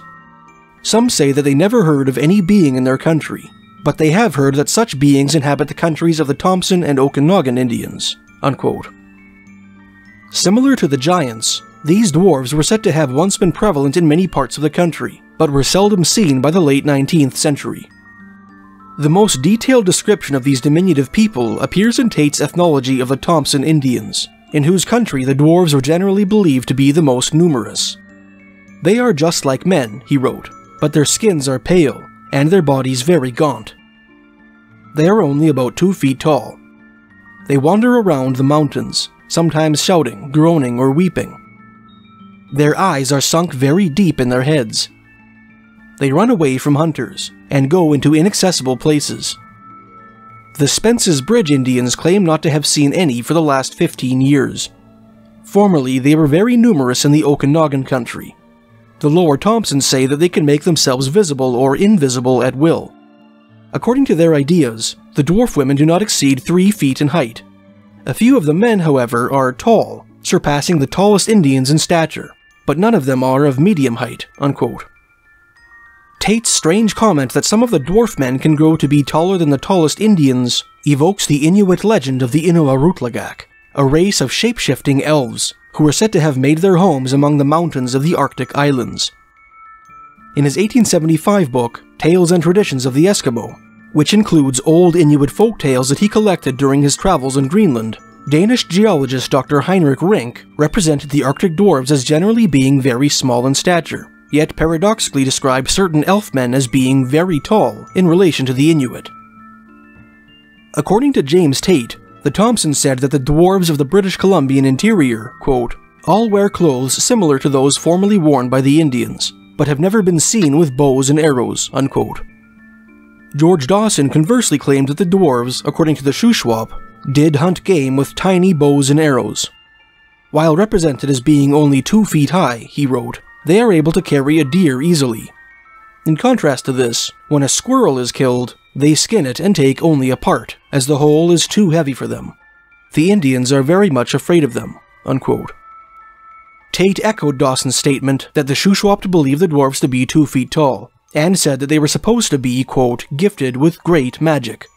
The women dress their hair in a knot at each ear, like pubescent girls, and the men tie theirs in a knot at the back of their heads, in the manner of pubescent lads. They do not harm people, and are as wild as game." Unquote.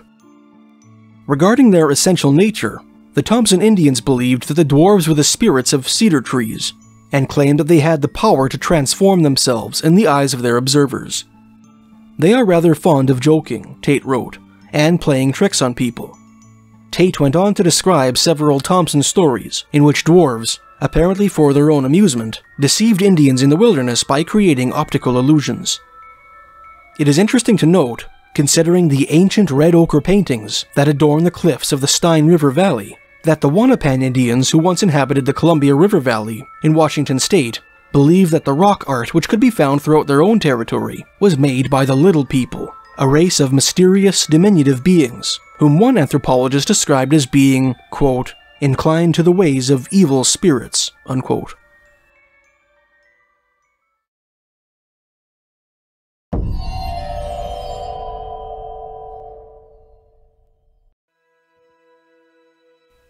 Another man-like entity said to haunt the wilderness of the BC interior is a frightening figure, which ethnologists call the Cannibal, which bears remarkable resemblance to the legendary Wendigo of Cree and Algonquin folklore.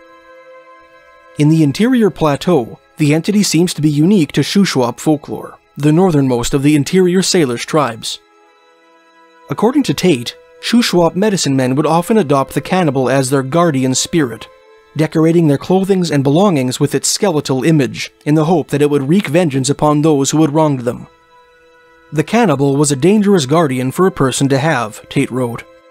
It was so powerful that it frequently made the persons who possessed it insane, and transformed them, as it were, into cannibals. One shaman was found eating bodies in a graveyard. The people took him away, but he could not be restrained from returning. If he knew of a corpse, he wished to eat it before burial. At last, he was killed by an Indian in 1859. Unquote.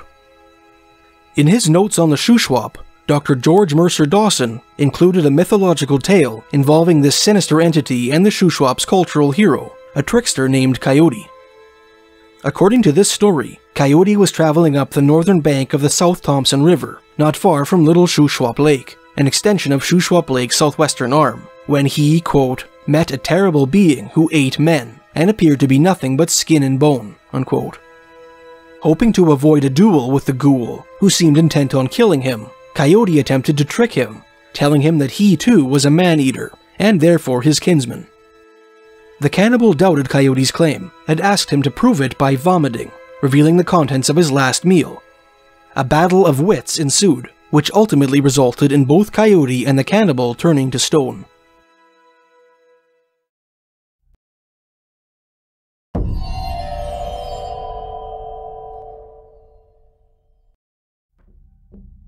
The transformation of living things into stone is a common motif in the indigenous folklore of the interior plateau, and is especially prevalent in Shuswap tradition. According to Dawson, Shuswap legend tells of beautiful female witches who used to practice their black arts throughout the region. Indians would sometimes see these graceful figures dancing atop cliffs and along the shores of certain rivers. Any hunter foolish enough to approach or stare too long at these Medusas would be turned to stone.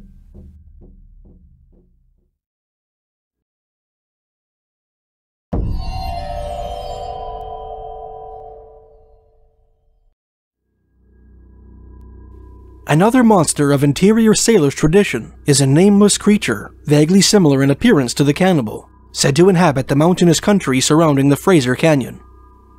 They are the same size and height as ordinary people, Tate wrote of these mysterious entities, but naked and of a ghost color.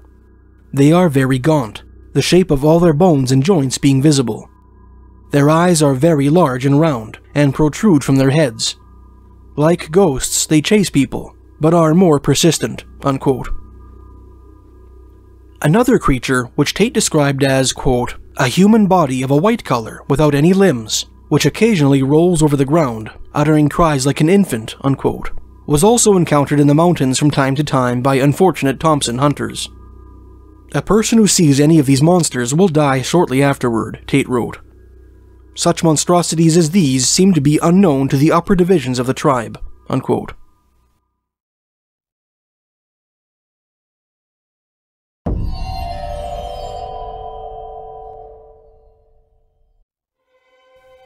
Another deadly creature which the Thompson feared to encounter was a certain small black lizard that could sometimes be found in the wilderness. It is said that if it sees a person, Tate wrote of this horrific reptile, it will follow his tracks and in the nighttime will overtake him, and crawl into his anus and eat his intestines. Indians, therefore, when they happen to see one of them, light a fire in their tracks, or jump over the campfire 4 times when they get home. It is said that the lizard will always turn back from fire, of which it has a great dread, unquote.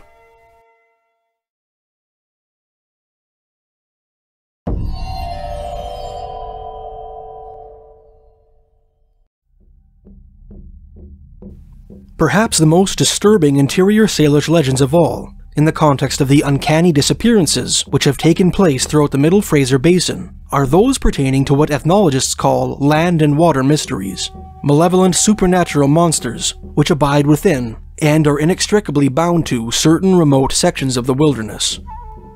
The Indians believe in the existence of a great many mysterious beings, Tate wrote in his Ethnology of the Thompson Indians. The land mysteries are spirits of mountain peaks. In the lakes and at cascades live water mysteries. Some of these appear in the form of men or women, grizzly bears, fish of peculiar shape, etc., emerging from the water. Any person who may happen to see these apparitions will die shortly afterward. The lakes and creeks in the high mountains to the west and south of Lytton are noted for being frequented by these mysteries. People passing within sight of these places always turn their faces away from them, lest they might see these apparitions and die, unquote. In her 1992 book, From Spasm, Fraser Canyon Histories, 1808 to 1839, Ontario historian Andrea Laforet elaborated on the nature of the land and water mysteries of Thompson tradition, writing, quote, at those places, the earth itself was changed with power, from which human beings could learn to protect themselves, but which they could not eradicate or change. Such places could leave people dazed, paralyzed, or even fatally harmed." Unquote. According to Tate's informants, land and water mysteries are believed to be much more numerous in the Lillooet country than in any other region. Unquote. Despite this, most of the stories Tate documented on the subject of these sinister entities take place in Thompson territory. One such tale is set in the Lillooet Mountains west of the Fraser Canyon, between the towns of Lytton and Lillooet. "Between 3 mountains near Foster's Bar," Tate wrote, "a lake is situated in which strange mysteries may be seen, such as logs crossing the lake with dogs running backward and forward on them, canoes crossing without occupants, and ice changing into people who run along the shore, all of which finally vanish. To see these is considered an evil omen." Unquote. Foster's Bar is a gold-bearing sandbar in the Fraser Canyon, which was mined in the mid-1850s, just prior to the Fraser Canyon Gold Rush. About 9 miles or 15 kilometers southwest of Foster's Bar is a small lake less than a mile in length, nestled in the crook of Intalpam Peak, Seaway Mountain, and Devil Peak. This pond, called Devil's Lake, is almost certainly the body of water to which Tate alluded. James Tate is not the only author to write about strange occurrences around Devil's Lake.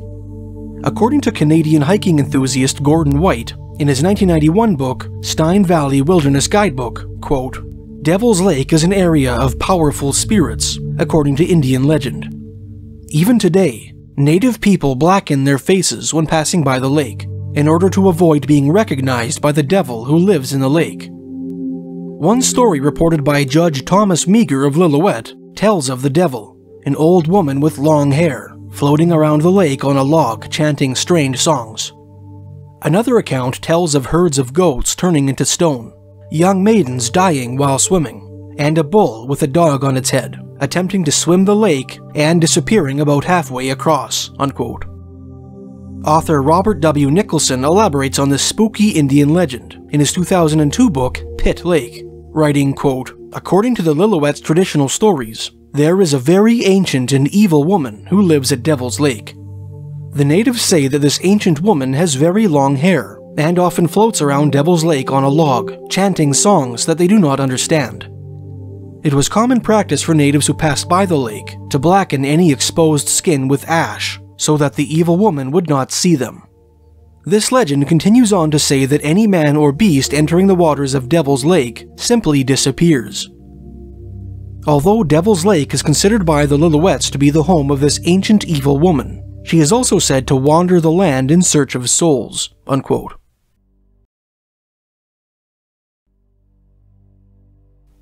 Tate's Thompson Indian informants informed him of another cursed lake, quote, "in the mountains near the country of the coast tribes, that has never been known to freeze over, no matter how cold the weather.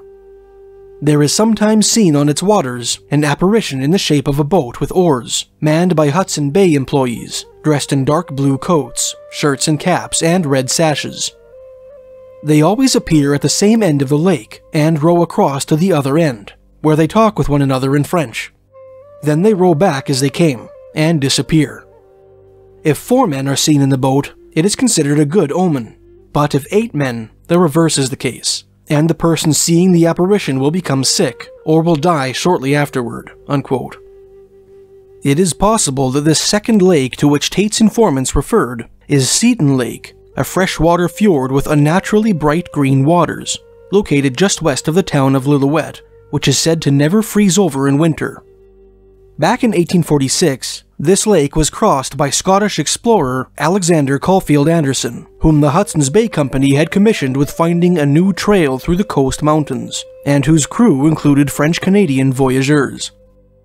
Interestingly, in the 1960s, several fishermen, skin divers, and native Indians reported seeing monstrous sturgeon in Seton Lake, one of which reputedly measured over 35 feet in length.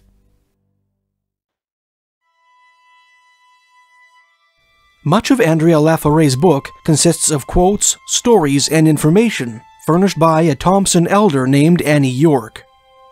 York told Laforet about several water mysteries near the old Thompson village of Spuzzum, located in the Fraser Canyon about 8 miles upriver from Yale.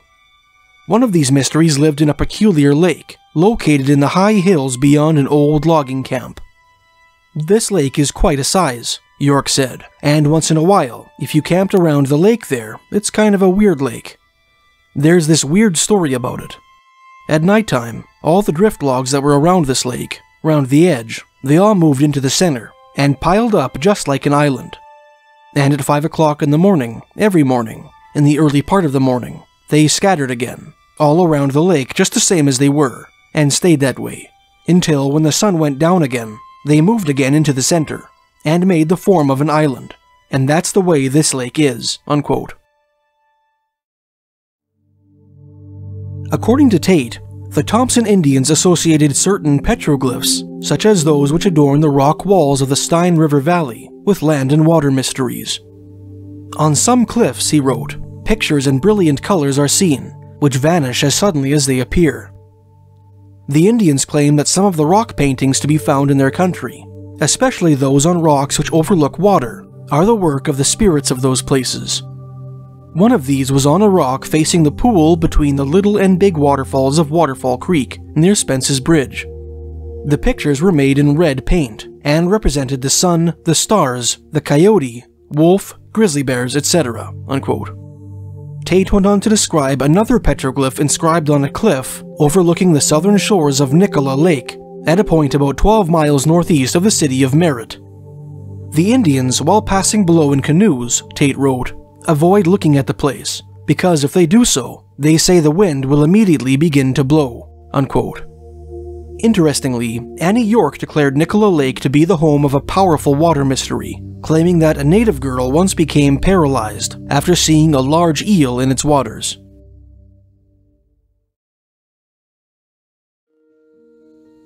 Perhaps the legends of the interior Salish hold the key to the secrets of Middle Fraser Basin. Or perhaps the unsolved disappearances that have taken place there all have rational explanations. Whatever the case, people continue to vanish in the region to this very day, and are doing so at a higher rate than ever before. Join me next week for the 4th instalment of this 6-part series, where we'll investigate a startling succession of recent disappearances in the British Columbia Triangle. In the first 2 instalments of this series, we explored 13 missing persons cases from the southern interior of British Columbia, Canada. Last week, we looked at some of the native legends surrounding this mysterious region, which cast an eerie light on the unsolved disappearances that have taken place there. In this video, we're going to investigate 5 more disappearances that have occurred in the area very recently, at the northeastern vertex of the British Columbia Triangle.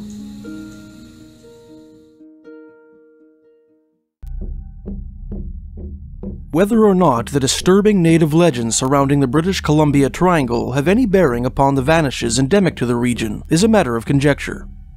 Perhaps the traditions of the interior Salish hold the keys to the secrets of the Middle Fraser Basin, or perhaps the unsolved disappearances that have taken place there all have rational explanations. Whatever the case, people continue to vanish in the region to this very day, and are doing so at an unprecedented rate. Over the past few years, 2 distinct waves of disappearances have swept through BC's interior plateau, one involving only men, and the other involving only women. The male disappearances are concentrated around the eastern Fraser watershed, in an area roughly 40 miles or 64 kilometers southwest of Kamloops. We'll investigate these disappearances in the final installment of this series. The female disappearances, on the other hand, are concentrated in northern Okanagan country, roughly 55 miles or 90 kilometers southeast of Kamloops, at the eastern edge of one of the cluster points identified by David Paulides. In a 19-month period between 2016 and 2017, 5 women from rural areas around the city of Salmon Arm mysteriously vanished. Although the RCMP officers investigating the disappearances have stated there is no evidence indicating the cases are connected, local media outlets, women's advocacy groups, and some of the victims' family members are certain that the women were victims of foul play, and many seem to be levying their accusations against a single suspect.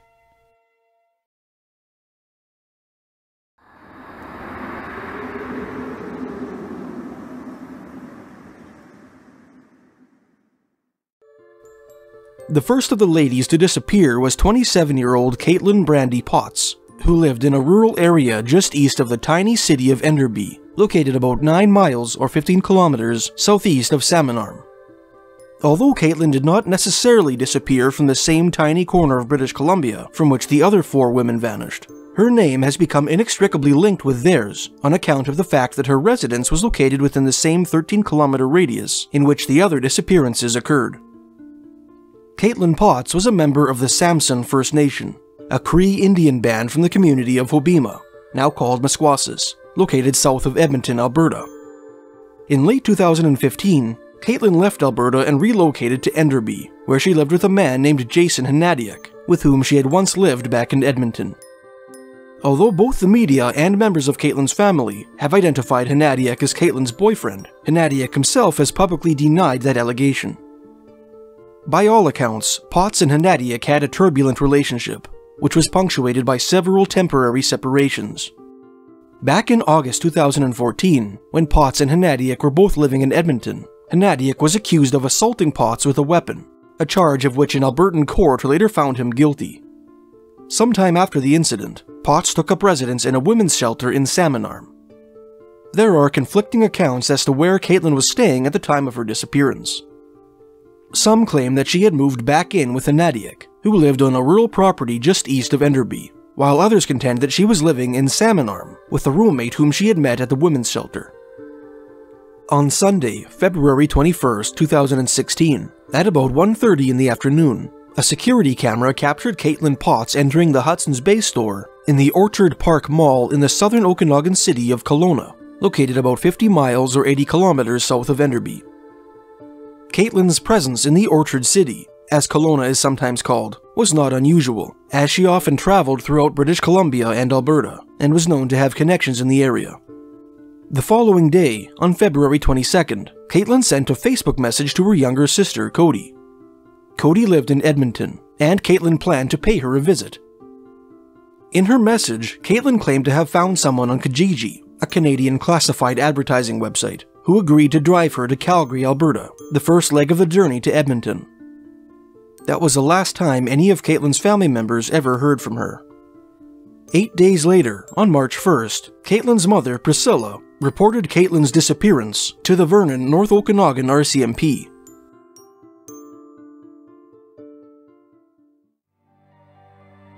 On March 21st, 20 days after the missing person report was filed, the RCMP posted an official alert on their website in which they stated that, quote, "The RCMP Major Crimes Unit is now assisting Vernon North Okanagan RCMP with the investigation of Potts," unquote. The Southeast District MCU's involvement in the case seemed to indicate that the Mounties had reason to believe there was a criminal element to Potts' disappearance. 3 months later, Priscilla Potts, having lost faith in the RCMP's investigation, contacted the Shuswap Nation and the Okanagan Nation Alliance in BC, and implored them to conduct their own private search for her daughter. The First Nations responded to her entreaty by searching the woods around Enderby, easterly Maple Lake, the Shuswap River, and the northerly community of Grindrod for any sign of the missing woman. Their efforts were in vain. In April 2017, 10 months after Caitlin Potts' disappearance, RCMP Media Relations Officer Staff Sergeant Annie Lintow publicly stated that the RCMP believed that Potts was likely murdered.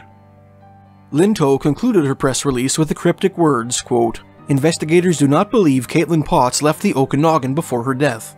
Previous reports that she was traveling to Calgary, Alberta, have not been substantiated," unquote. The RCMP's statement accords with another unsubstantiated rumor that Potts was dropped off outside Enderby by the mysterious man with whom she may have caught a ride in Kelowna.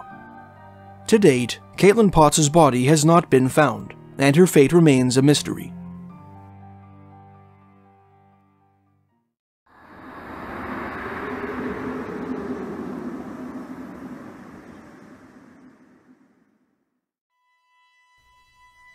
On April 27, 2016, nearly 2 months after Caitlin Potts' disappearance, a 32-year-old woman named Ashley Simpson disappeared after leaving her boyfriend's travel trailer on Yankee Flats Road, a rural backroad located about 10 miles or 16 kilometers east of Enderby. Originally from St. Catharines, Ontario, Ashley Simpson began working as a seasonal assistant cook and receptionist at 2 hotels in northeastern British Columbia in 2014. The first of these establishments was the Sasquatch Crossing Lodge, a lonely stopping place on the Alaska Highway, a 2 hours drive northwest of Fort St. John, while the other was the affiliated Buffalo Inn, a slightly more luxurious establishment located 5 minutes away from Sasquatch Crossing. She worked alongside her father, a professional cook named John Simpson, while her boyfriend Derek Favell worked for an oil field service company across the highway from Sasquatch Crossing Lodge. Sometime in early 2016, Ashley and her boyfriend drove south down the BC Highway 97, the longest highway in the province, living out of Favell's travel trailer. They eventually stopped on Yankee Flats Road outside the city of Enderby, at the rural home of Favell's old friend Brent Cox. Cox was a single father of 3 who lived in a house on Yankee Flats Road with his children. At Favell's request, Cox allowed the couple to temporarily park their mobile home on his property and stay there while they figured out their next move. On April 27, 2016, following a trip to a waterfall northwest of Salmon Arm called Siphon Falls, Ashley Simpson had a loud argument with Derek Favell on the subject of money.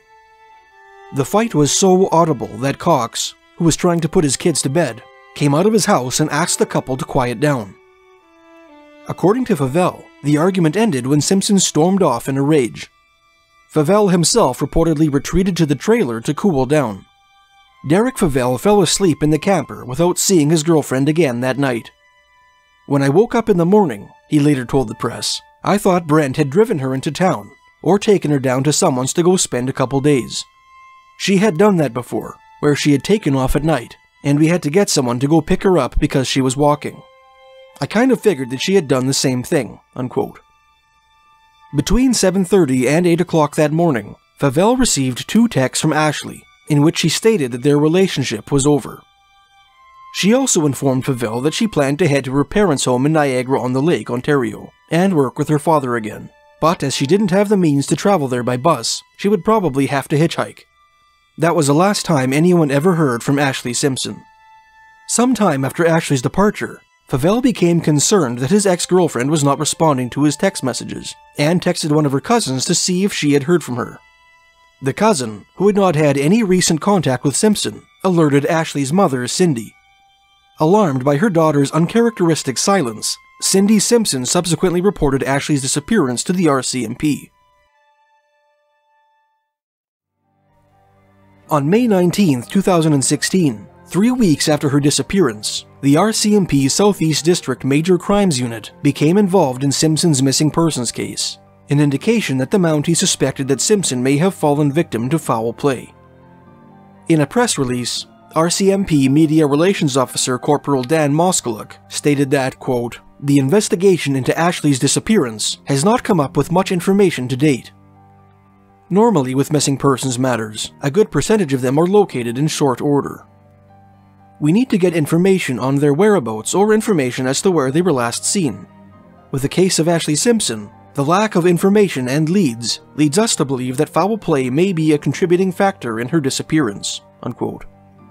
One cold morning later that month, a local woman named Kendra Toner and one of her friends drove up a remote, dead-end logging road in the Larch Hills, east of Canoe, BC, a rural community located just northeast of Salmon Arm, which hugs the southern shore of Shuswap Lake's southeastern arm. The friends planned to hunt grouse. Near the end of the road, Toner claimed to have stumbled upon, quote, "a pile of clothing on the ground. Lots of pink shirts, jeans. There were CDs, makeup, etc., unquote. Among the miscellanea was a piece of mail with Ashley Simpson's name on it. After searching the vicinity of the articles for any sign of Ashley, of whose disappearance they had heard on TV news, Toner and her friend headed back down the mountain and informed the RCMP of their discovery. About a month later, the friends returned to the area and found the belongings in the same spot, although they now lay scattered in an even more haphazard fashion than before, and appeared to Toner as if they had been run over many times by some sort of vehicle. The envelope with Simpson's name on it was one of the only items that appeared to be missing. The friends left the area with the impression that the RCMP had neglected to follow up on the lead with which they had furnished them. In early October 2016, Ashley Simpson's case took another strange and troubling turn. Investigators found the missing woman's driver's license in the tank of a sewage vacuum truck used by the Sasquatch Crossing Lodge in northeastern British Columbia, Ashley's former place of employment. "I think years ago Ashley told me somebody stole her ID," John Simpson told reporters when they asked him for his reaction to the news. "And why the vac truck? I know the vac truck empties into a lagoon, where the ID card would never be found again. That leaves us to wonder a lot of questions, of course," unquote.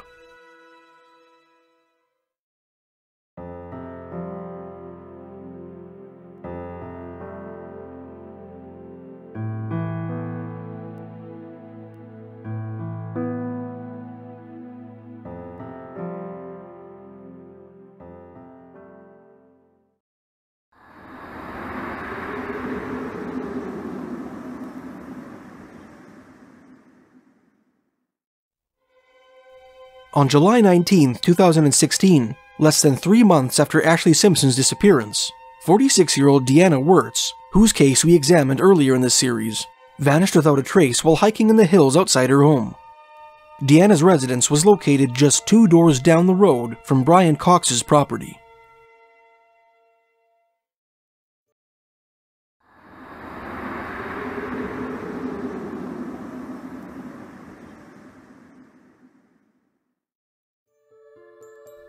The next woman to disappear in northern Okanagan country was an 18-year-old Vernon girl named Tracy Jongerhuis.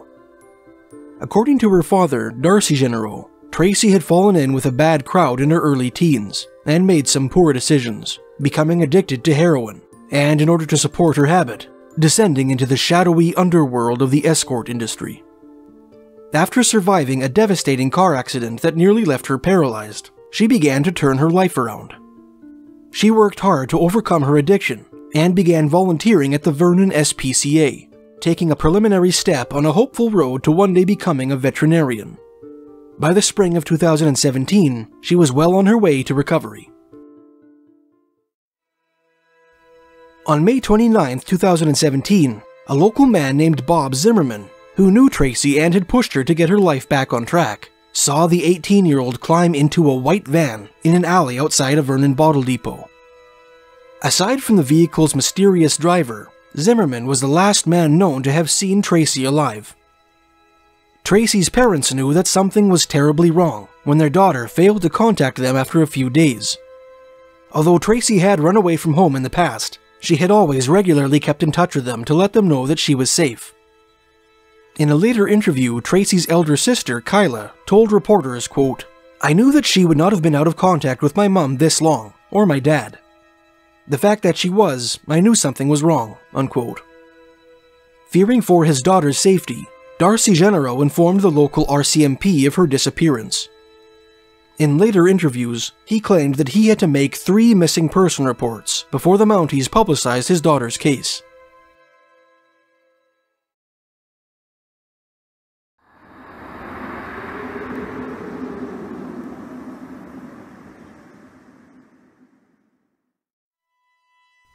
A little over 3 months after Tracy Jongerhuis's disappearance, a 31-year-old mother of 3 named Nicole Bell went missing in her hometown of Malacqua, located about 10 miles northeast of the town of Sagmoen, near the eastern shores of Shuswap Lake. Described as a soccer mom type, Bell vanished on Saturday, September 2, 2017, while her husband was away from home on a business trip. According to one vague report, she was scheduled, quote, to meet with an unknown male, unquote, on September 5th, 3 days after her disappearance. The RCMP subsequently tracked Bell's cell phone to a particular neighborhood in Salmon Arm, where they went door to door asking residents if they remembered anything suspicious taking place during the Labor Day weekend. Their efforts were for naught. Nicole Bell was never found, and her fate remains a mystery to this day. Interestingly, both Nicole Bell and Tracy Jongerhuis, at the time of their disappearances, were petite women with facial piercings who stood 4'11". On October 19, 2017, the Vernon RCMP Southeast District Major Crimes Unit descended upon a 24-acre rural property about 9 miles east of Enderby, armed with heavy-duty equipment and a search warrant legally authorizing them to excavate the grounds. The property belonged to Wayne and Evelyn Sagmoen, a middle-aged couple who were popular with their neighbors, and who were famous in the regional cutting horse community, cutting being a rodeo sport in which the horseman separates individual cattle from the herd. A small crowd of locals from the surrounding acreages soon gathered outside the property, watching with curiosity and disconcertion as the police erected tents, trailers, fencing, and high-powered lights around the farmhouse. Dozens of Mounties began walking slowly through the open field by the barn, sifting through the grass with poles, while divers equipped in scuba gear waded into Silver Creek, a watercourse which runs through the property. By the time reporters arrived on the scene, the police were digging holes on the property with a backhoe. When questioned by the press, RCMP media spokesperson Corporal Dan Moskaluk said, quote, "This investigative effort and execution of a search warrant is in relation to an ongoing investigation. No further information is being released at this time to ensure the integrity of the ongoing investigation," unquote. Despite the Mounties' refusal to disclose the nature of said investigation, or the grounds on which they had obtained their warrant, the reporters who covered the incident noted that the Sagmoen property lay on Salmon River Road, a quiet country backroad which runs parallel and adjacent to Yankee Flats Road, on which both Deanna Wertz and Ashley Simpson were last seen. The property's farmhouse was separated from the last known locations of both missing women by a mile-wide wooded hill. Naturally, the press suspected that the Mounties might be searching for the bodies of Wertz and Simpson, and in no time, local newspapers throughout northern Okanagan country ran with stories in which these conjectures were implicitly voiced. The police responded to the rumors by phoning the families of the two missing women and informing them that the operation on Silver Creek Farm had nothing to do with their investigations into the disappearances of their loved ones. The Mounties resumed their mysterious operation the following day, on October 20th, 2017. Before going about their business, they arrested the son of the property's owner, a rough-looking 36-year-old pile-driving foreman named Curtis Wayne Sagmoen.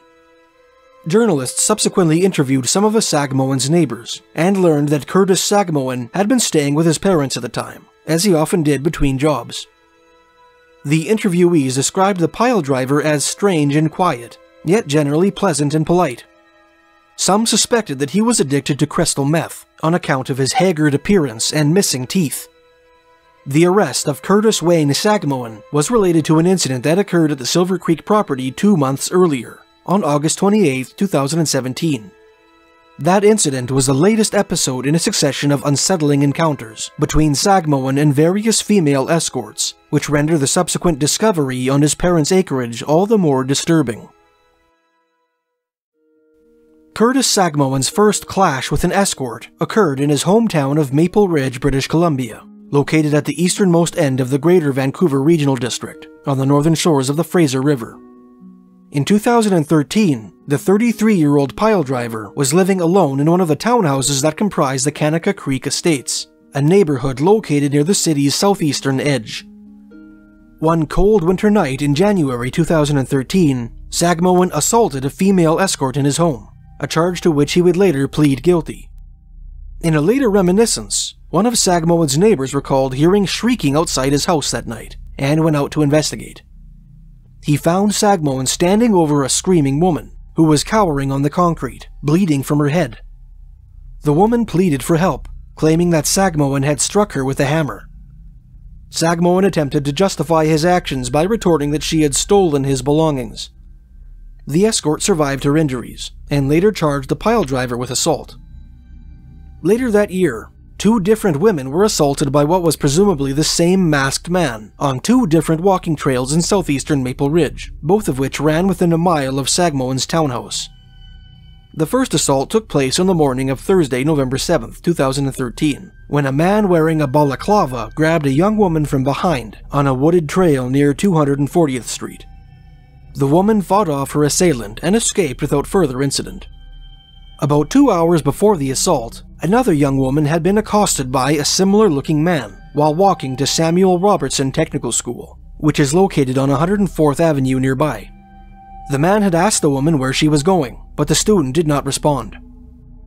19 days later, On Tuesday, November 26th, a masked man assaulted another woman on the Vine Maple Trail in Kanaka Creek Regional Park, located about a half-mile northwest of the site of the previous incident. The description she gave of the man who attacked her was identical to that furnished by the November 7th victim, leading the local Ridge Meadows RCMP to suspect that both women were attacked by the same man.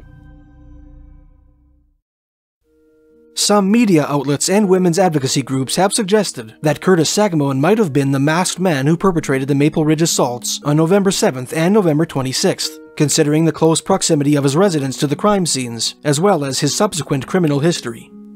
The profile that the RCMP created of the 2013 Maple Ridge attacker, however, calls this theory into question. According to the police, the attacker was a 6-foot-tall Caucasian male in his 40s who wore medium-length dark hair.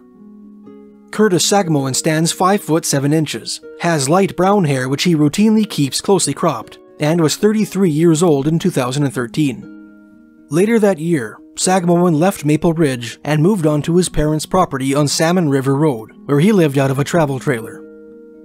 For several years, his only brushes with the law constituted a handful of minor driving offenses and a ticket he received in Terrace, BC for fishing illegally. Ominously, one of the vehicle infractions with which Sagmoen was charged occurred in Vernon, BC on May 29, 2017, the same day on which Tracy Generaux was last spotted climbing into a stranger's van outside a Vernon bottle depot. An anonymous female escort has claimed that on July 1, 2017, Curtis Sagmoen assaulted her with a weapon near his parents' property on Salmon River Road.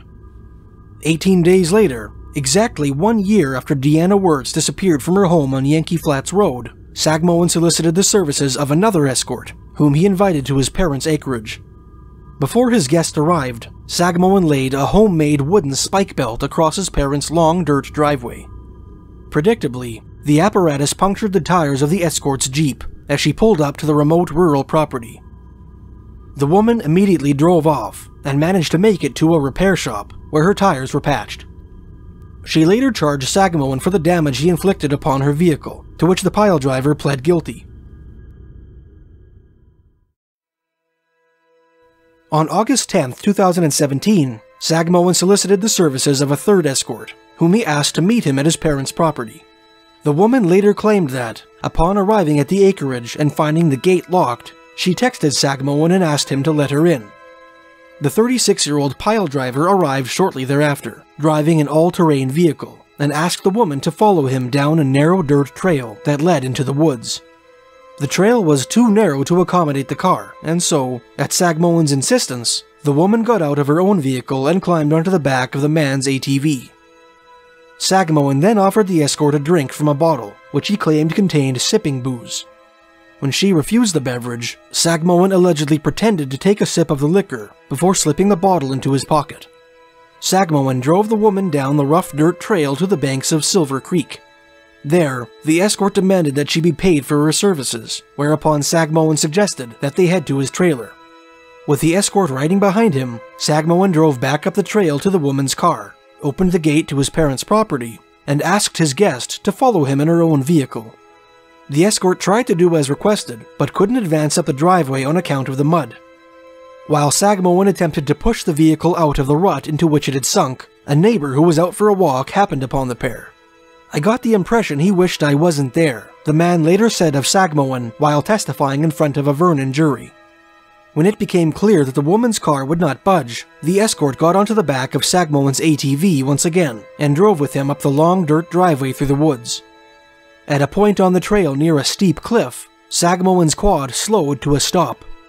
The pile driver claimed that his ATV appeared to have stopped working, but the escort believed that there was nothing wrong with the vehicle, and that Sagmoen had brought it to a stop intentionally. Feeling uneasy about the situation, the woman declared that she was going to head back to her car. As she walked back down the road, she heard Sagmoen's quad rev back to life. "I thought he was just going to be a jerk and kick up some dust," the woman later testified, "and I had moved to the edge to let him get by.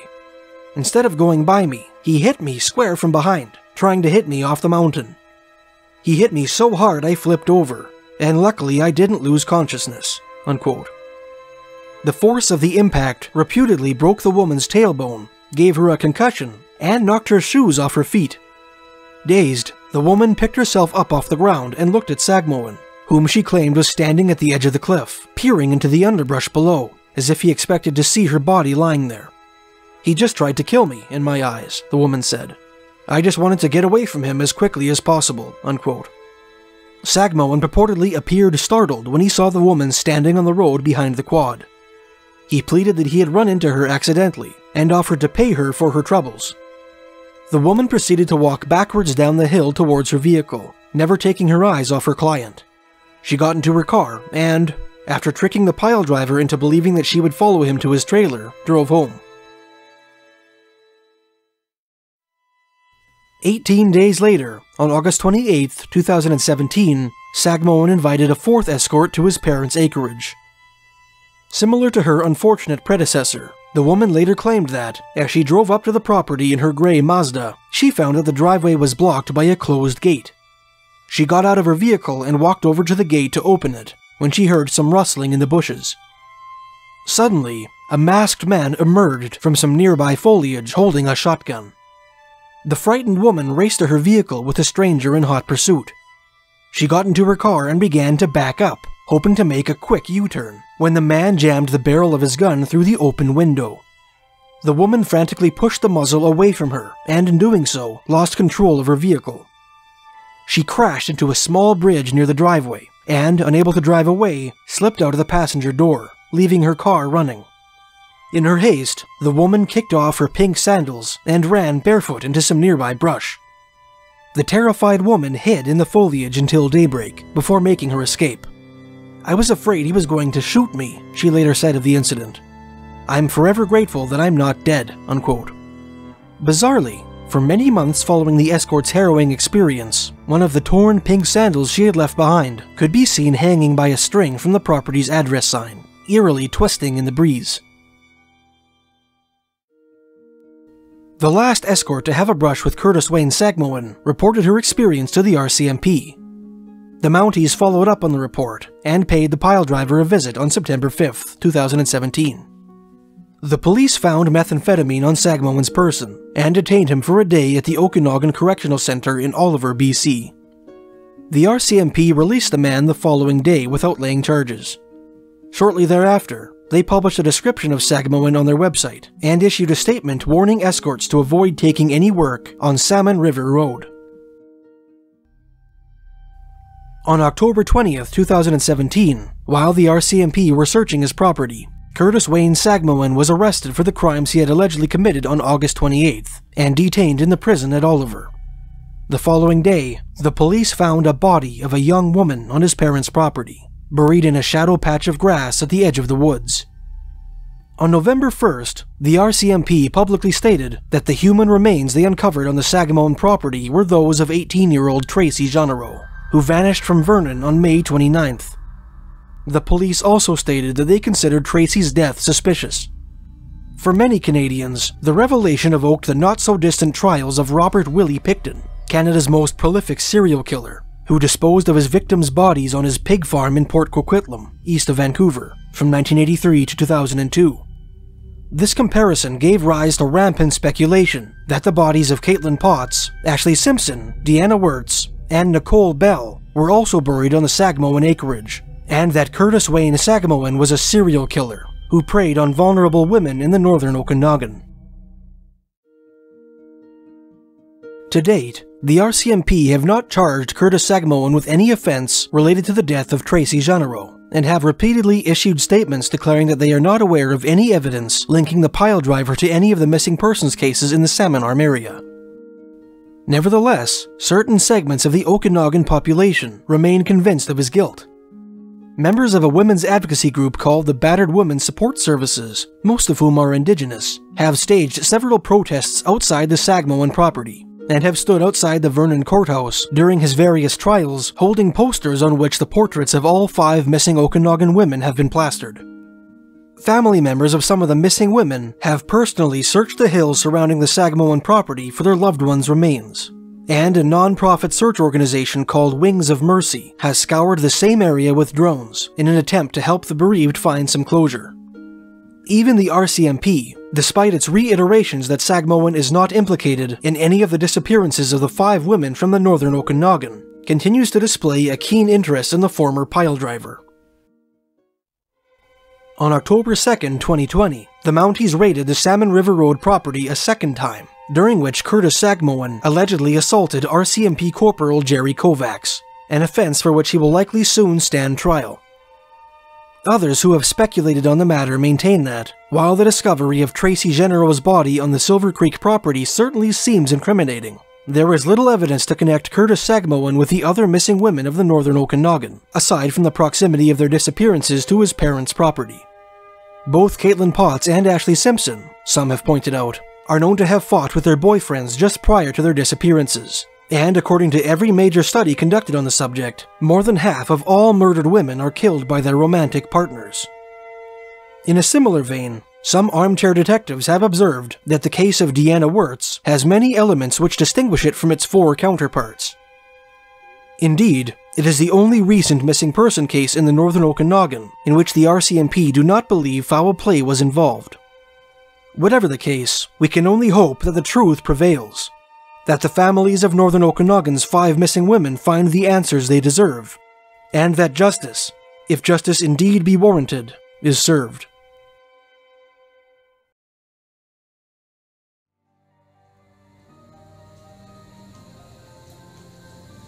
The missing women of the northern Okanagan are not the only recent victims of the British Columbia Triangle. Over the past few years, a number of young men have disappeared from the other side of the interior plateau under very mysterious circumstances. We'll explore these strange cases next week in the 5th instalment of this 6-part series on the British Columbia Triangle. In this 6-part series, we've explored a host of unsolved disappearances and spooky native legends endemic to a certain region in British Columbia's southern interior. Last week, we examined the cases of 5 women who all mysteriously vanished from this area within a 19-month period. In this video, we're going to take a look at 5 male disappearances that occurred immediately afterward in the very heart of the British Columbia Triangle.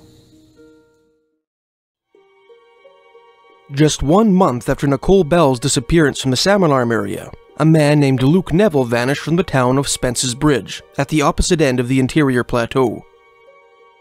Neville was the first of 6 men to disappear from that same general area from 2017 to 2020, in a pattern eerily evocative of the recent vanishings in the northern Okanagan.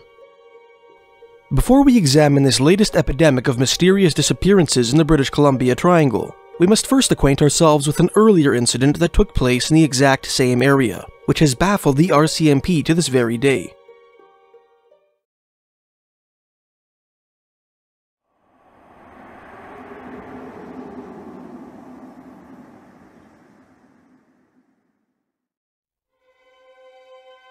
Halfway between the cities of Kelowna and Merritt, at the edge of the BC Highway 5A, lies Stump Lake, the little brother of the more southerly Nicola Lake. Surrounded by lonely hills interspersed with stands of ponderosa and lodgepole pine, this prairie oasis appears in Dr. George Dawson's 1879 report on the geological features of BC's southern interior. Stump Lake, Dawson wrote, derives its name from the fact that the stumps and the prostrate trunks of trees are found submerged along its edge, and even far out from the shore, showing that it cannot long have occupied this part of the valley, unquote. Dawson went on to mention that some of the natives he spoke with recalled a time when the lake did not exist. The oldest continually occupied dwelling in the area is the historic Stump Lake Ranch, situated on the lake's northeastern shore along the old Kamloops Road. Founded in 1883, the establishment is now a guest ranch, which annually welcomes visitors from all over the world. In 2013, the owners of the Stump Lake Ranch hired a man named Kelly Dean Morrison to repaint the interior of their establishment. That fall, the 44-year-old house painter moved his trailer home onto the ranch and set about his work.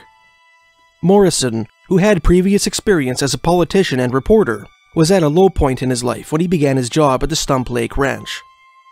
Weeks earlier, he had separated from his wife, leaving his 3 children in her care. As he went about his business, prepping and painting various walls on the remote property, he gradually sank into a debilitating depression.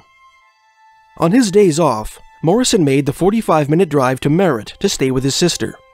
His sibling, who has since passed away, was taking medication at that time to combat her own neurosis. During one of his visits, she gave Morrison a bottle of powerful and addictive sedatives, which she had been using to help her sleep.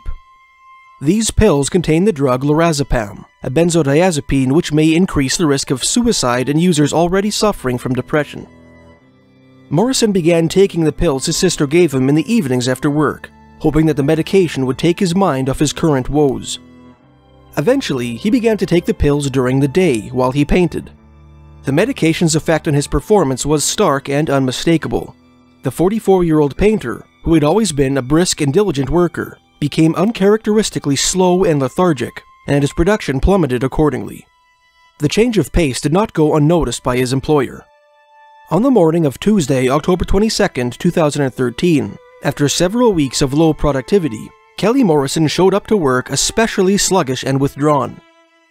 Struck by his employee's flagrant torpidity, and certain that he must be on drugs, regarding which he maintained a zero-tolerance policy, the ranch owner fired him immediately, and ordered him to remove his trailer from his property. Dejected, Kelly Dean Morrison packed up his equipment and shuffled over to his truck. Inside, he called up his sister and informed her of his situation. His sibling suggested that he park his trailer on the street beside her home in Merritt and stay at her place until he found another job. Morrison thanked his sister, hung up the phone, and slipped his keys into the ignition. Then, in what seemed to be the cherry surmounting the worst morning he'd endured since his breakup, his truck failed to start. At about 9:30 a.m., a tow truck company in Merritt received a call from Kelly Morrison, requesting that a driver meet him at the Stump Lake Ranch. About 3.5 hours later, at around 1 p.m., the tow truck driver reached the property and found the painter's trailer and broken-down truck abandoned in a field beside the ranch house. Morrison himself was nowhere to be found. On Halloween, 9 days after Morrison was last seen, the RCMP conducted an air and ground search of the prairie surrounding Stump Lake Ranch for the missing painter. Neither the helicopter pilot nor the mounted ranch hands who assisted in the search found any clue as to Morrison's location. 2 weeks later, on November 13th, concerned citizens from the surrounding community conducted their search of the sprawling Stump Lake Ranch, the first of 3 volunteer-led search and rescue operations to which the property would be subjected, none of which yielded any hints as to Morrison's whereabouts. "We just don't know what happened," said Morrison's mother, Elizabeth Faber, in an interview with the press. "It's a complete mystery." Later in the interview, Faber revealed that all of Morrison's possessions, including his wallet and personal effects, were found in his trailer, and that none of the money in her son's bank account was touched following his mysterious disappearance. Bizarrely, Kelly Morrison was not the first member of his family to vanish under unusual circumstances. In the mid-20th century, his grandfather went missing and was eventually declared dead, only to be found 30 years later living on the streets. Morrison's uncle similarly vanished in the 1970s and was found murdered shortly thereafter. In the summer of 2016, 3 years after Kelly Morrison's disappearance, Mrs. Faber hired a private investigator named Denis Gagnon to look into her son's case.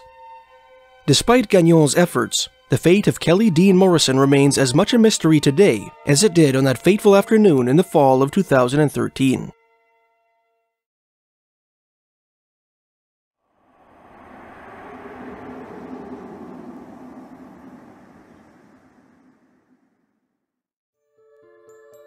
On October 9, 2017, 1 month and a week after Nicole Bell disappeared from the Salmon Arm area, a 48-year-old home renovator named Luke Neville vanished from the town of Spence's Bridge, located at the opposite end of the Thompson Plateau, about 16 miles or 25 kilometers northeast of Lytton. Luke Neville was the youngest of 4 brothers who grew up together in Montreal, Quebec. His teenage years were overshadowed by a tragic and traumatic event. In a website maintained by his brothers, a short biographical summary of Luke's life seems to imply that the youngest Neville brother witnessed his father commit suicide when he was 15 years old. When Luke was in his late teens, he moved with his family to Ottawa, Ontario. After working a variety of odd jobs and experimenting with different professions, all four of the Neville brothers became professional firefighters, working side by side in the Ottawa Fire Service. "It just speaks to the way our dad brought us up. Always take care of your brother, and everything is about family," said Luke's brother Mark of the close bond that existed between his siblings. "Family, family. He drilled that into our heads. Your friends will come and go, but your brothers will always be there for you." Unquote. In 2001, Luke Neville, no longer willing to endure another Ontario winter, traveled the world in search of warmer climes. Eventually, he settled in the tiny village of Spence's Bridge, British Columbia. He shared a residence with 2 roommates, started a home renovation business, and settled into a comfortable routine that would last 13 years. In September 2017, Luke Neville flew back to Ottawa to celebrate his nephew's wedding. For a week prior to the ceremony, he visited with his brothers and other family members, living out of a houseboat that he rented. When the post-nuptial festivities were concluded, he bid his family a fond farewell and returned to Spence's Bridge. His brothers would never see him alive again. Several weeks after the wedding, at 4:30 in the afternoon on Monday, October 9th, 2017, Luke Neville was seen driving his white 2003 Ford E20 van in the Spence's Bridge area. He did not return to his residence that night, and the following evening, at 11:55 p.m., his roommates reported him missing to the Lytton RCMP. The next day, police found Neville's white van about 20 kilometers from his residence on the Saggu Forest Service Road, a logging road which meanders along the eastern slopes of the Thompson River Valley. The vehicle was scorched inside and out, as if it had been set on fire. The police searched the vicinity of the burned-out van but found no sign of Luke Neville. Early into their investigation, the Lytton RCMP informed Neville's family that they considered his disappearance suspicious and did not expect to find him alive. The case was quickly taken over by the RCMP's Southeast District Major Crimes Unit, whose media relations officer, Janelle Soyet, released a statement declaring that the police were not at liberty to divulge the evidence that they had gathered, but that they were confident that Luke's disappearance was not the work of a conventional predator. According to Mark Neville, "Police told us people in the Spence's Bridge area know what happened, but they're not talking," unquote. In June 2018, at the insistence of the Neville family, the RCMP brought cadaver dogs to the site at which Luke's vehicle was discovered. The dogs did not find anything of interest. Later that fall, a Kamloops-based drone operator named Ryan Hillaby, with the assistance of a local Thompson Indian band, conducted an unmanned aerial vehicle reconnaissance operation around Nikoman Falls, a 272-foot-tall waterfall located south of the logging road on which Luke Neville's van was found, in an area practically inaccessible to both helicopters and ground searchers. Areas of interest were searched by law enforcement and search and rescue using canines and conventional aerial methods. Hillaby later wrote of the SAR operations that the RCMP conducted in the area. Neither method came up with positive results. While we did not find any objects of interest, we were relieved to eliminate one potential location where Luke might be found," unquote. On January 29, 2019, Mark Neville traveled to Spence's Bridge and erected 2 billboards on the side of the Trans-Canada Highway, one at either end of the village. The signs include Luke's name, some basic information regarding his disappearance, relevant contact details, and a plea that anyone with any information regarding his brother's disappearance contact the authorities. Above a portrait of the missing man are the words, "Someone knows something."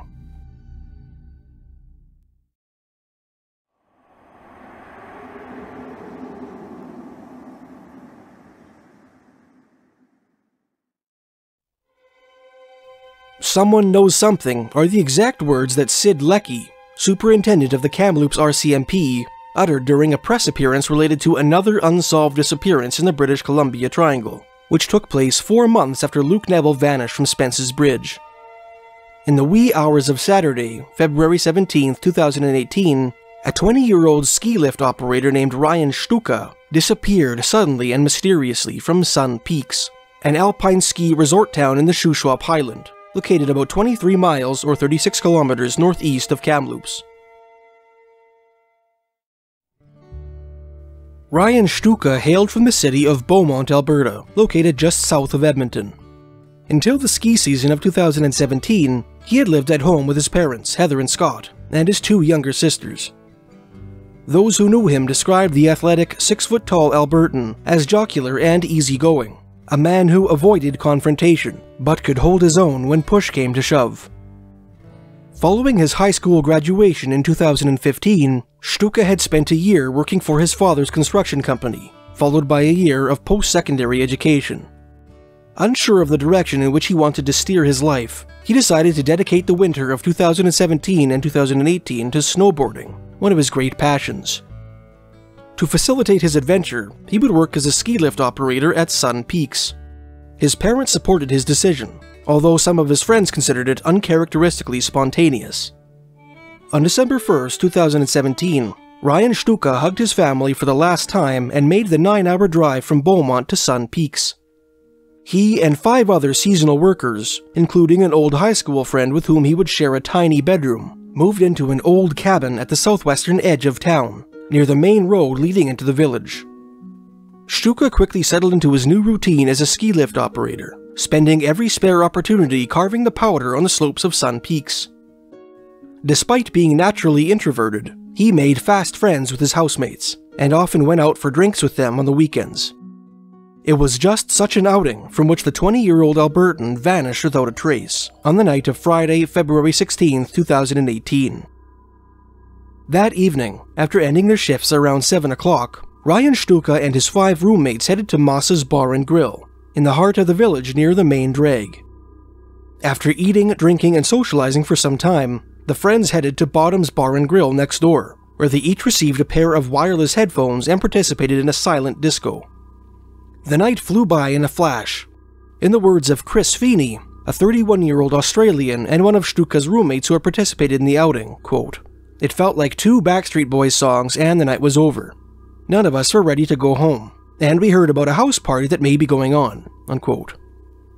The friends headed over to the party, which proved to be a casual gathering of several dozen ski hill workers, and prepared to employ the rest of their night in drinking and socializing. The venue was a residence on Burfield Drive, located a 5-minute walk from the cabin they shared, at the edge of the woods covering the foot of Mount Morrissey. Midnight came and went, and by the early hours of Saturday, February 18th, several of Stuka's friends were considering heading to bed. The first to leave was Stuka's roommate and high school friend, James Maxwell, who departed at around 1:30 a.m., braving the bitter cold and the heavy snowfall that had begun to settle over Sun Peaks. Closer to 2 o'clock, Feeney left the party with his girlfriend. Witnesses recall seeing Ryan Stuka make to leave with the couple, rising from the couch on which he had been sitting, throwing his coat over his shoulders, and bending over by the door as if to slip on his shoes. No one at the party that night remembered seeing the Albertan actually exit the house, although none remembered him remaining behind either. All that Feeney could recall of the critical moments following his departure from the residence was that he was under the impression that Stuka was walking behind him and his girlfriend. A minute or two into the short journey to the cabin, he looked over his shoulder and saw that no one was there. When Ryan Stuka failed to show up for work later that morning, his co-workers assumed that he must have crashed on someone's couch after the party and lost track of time. When his supervisor finished his shift without receiving so much as a text from the young Albertan, he contacted his housemates to see if he was alright, only to find that none of his friends had seen or heard from him since the get-together the previous night. Their texts to him had all gone unanswered. Alarmed, Stuka's roommate, James Maxwell, phoned the Kamloops Rural RCMP at 8:47 that evening and reported his friend missing. Maxwell then phoned Stuka's parents and broke the troubling news. Following Maxwell's phone call, the Kamloops Rural RCMP immediately contacted their police dog service, requisitioned a team of tracking dogs, and headed towards Sun Peaks.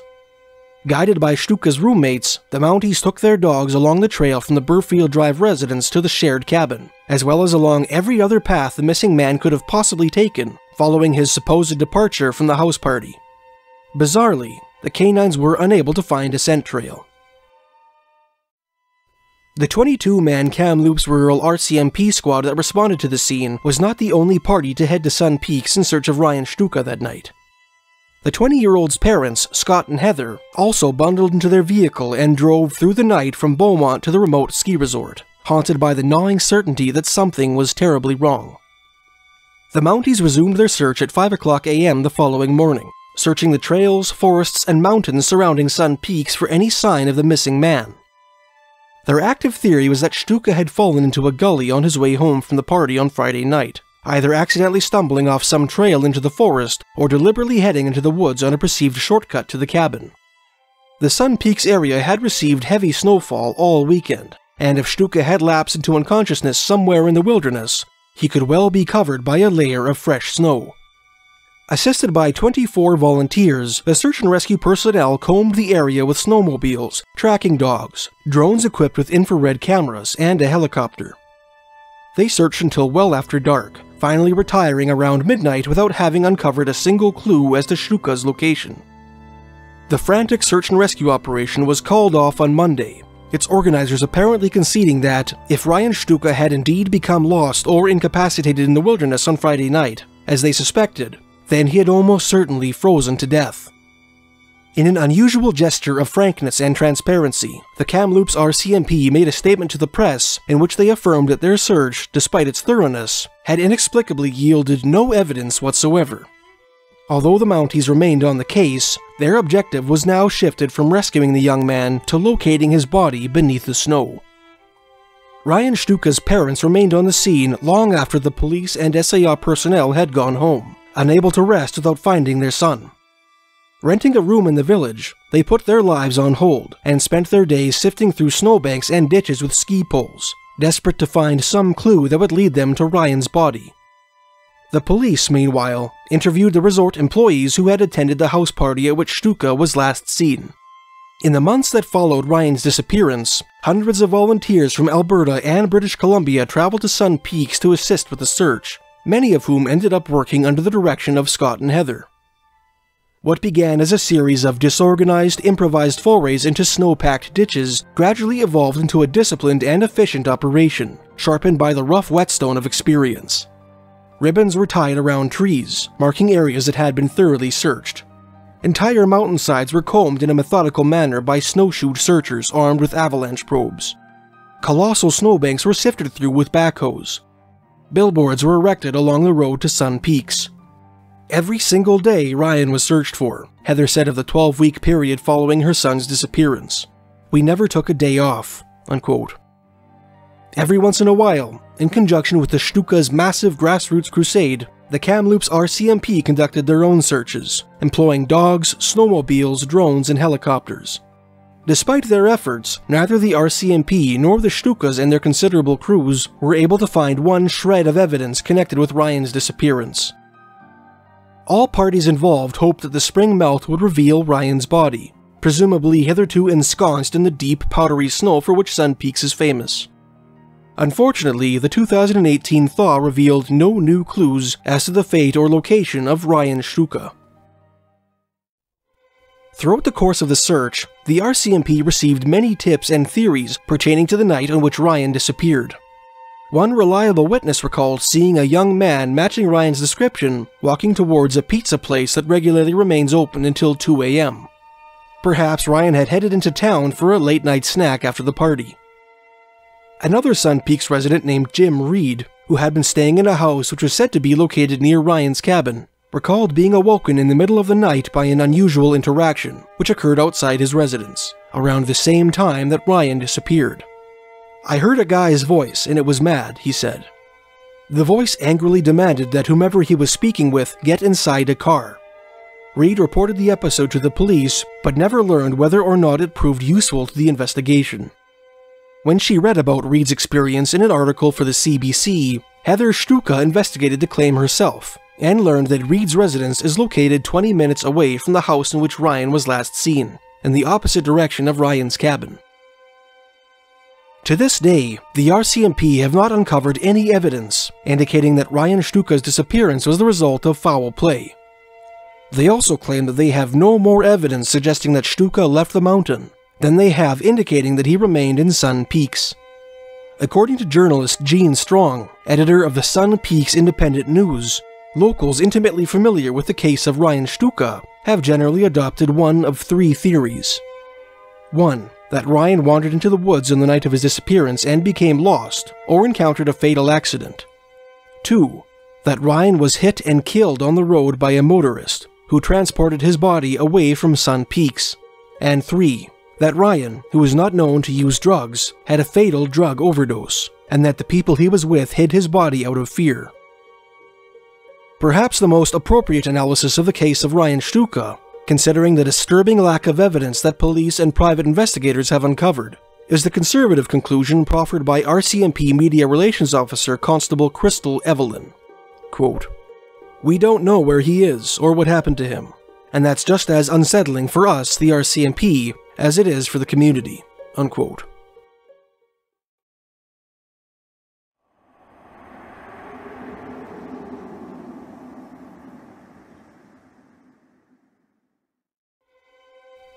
Nine months after Ryan Stuka's disappearance, a cowboy named Ben Tyner vanished from a ranch near Nicola Lake, just northeast of Merritt, located on the BC Highway 5A, the same remote road near which Kelly Dean Morrison was last seen.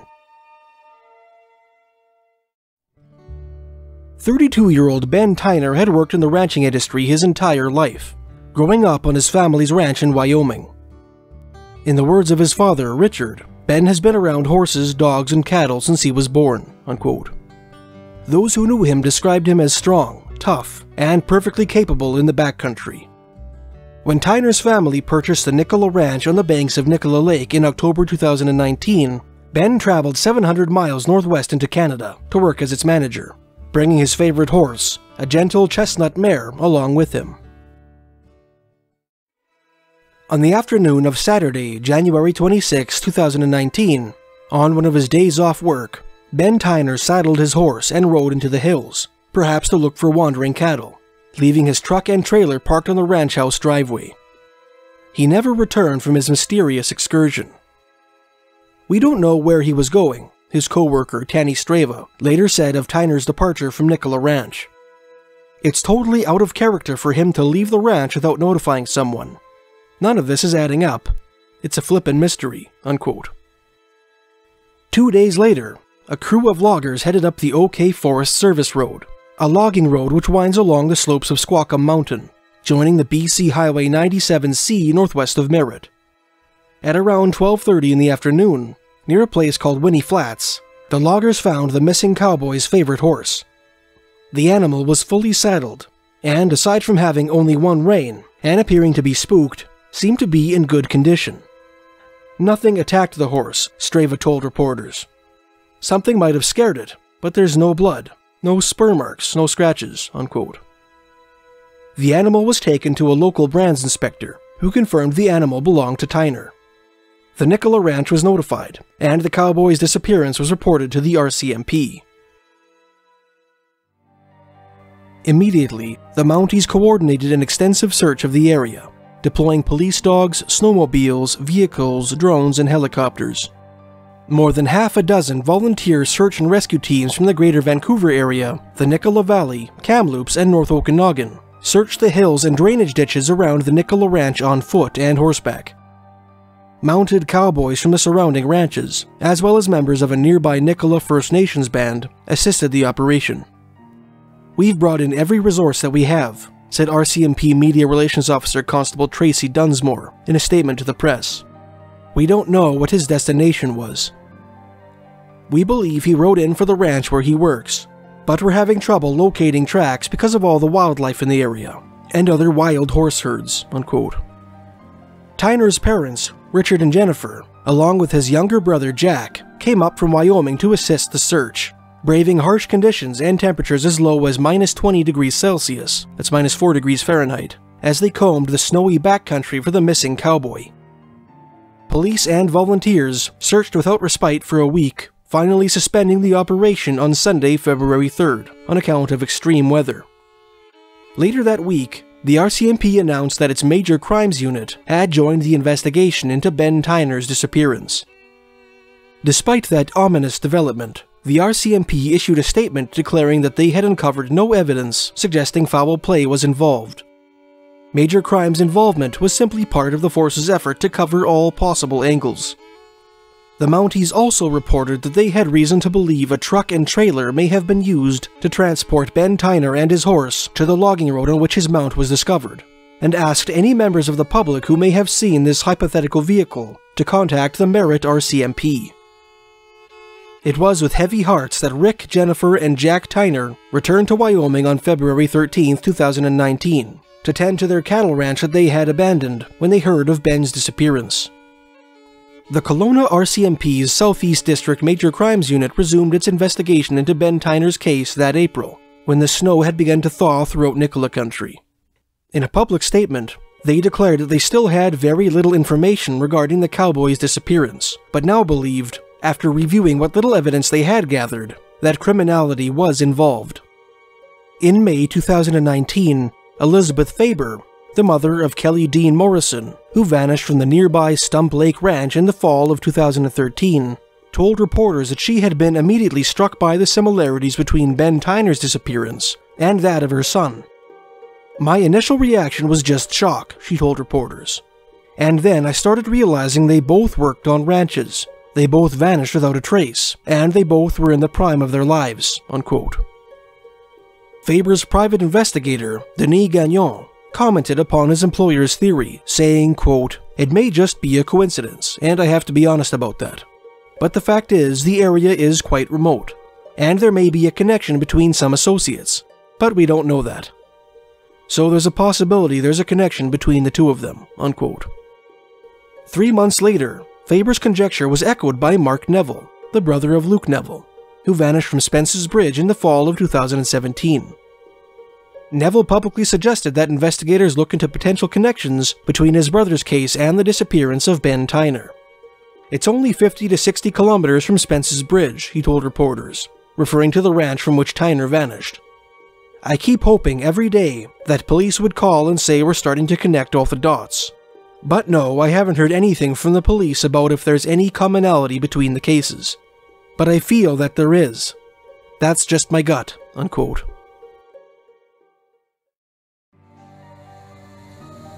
Next week, we'll take a look at 3 more men who vanished very recently from the same general area, along with 2 dramatic manhunts with which the cases might be connected.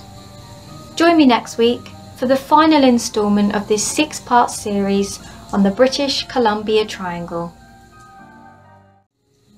For decades, men, women and children have vanished without a trace from a certain region in British Columbia's southern interior.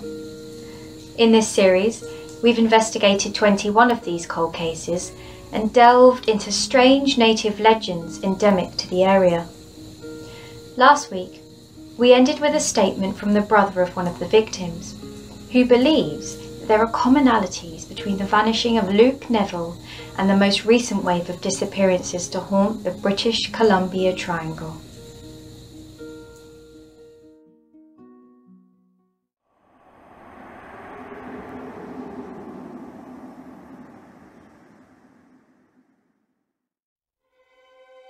Another set of disappearances which definitely shared commonalities with that of Luke Neville was the vanishing of 38-year-old Ryan Provencher and 37-year-old Richard Skur on July 17, 2019.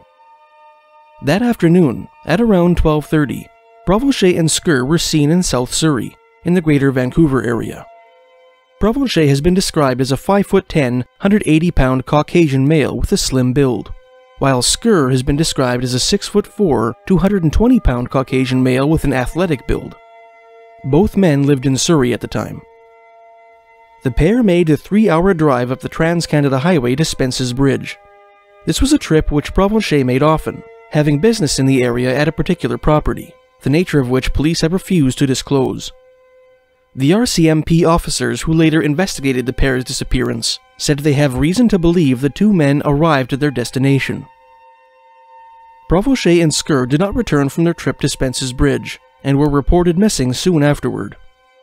On July 21st, 4 days after they were last seen, Provencher's white 2019 Jeep Cherokee was discovered, parked in a wooded area on a logging road near easterly Logan Lake. Unlike Luke Neville's vehicle, the brand new Jeep was not burned or damaged in any way.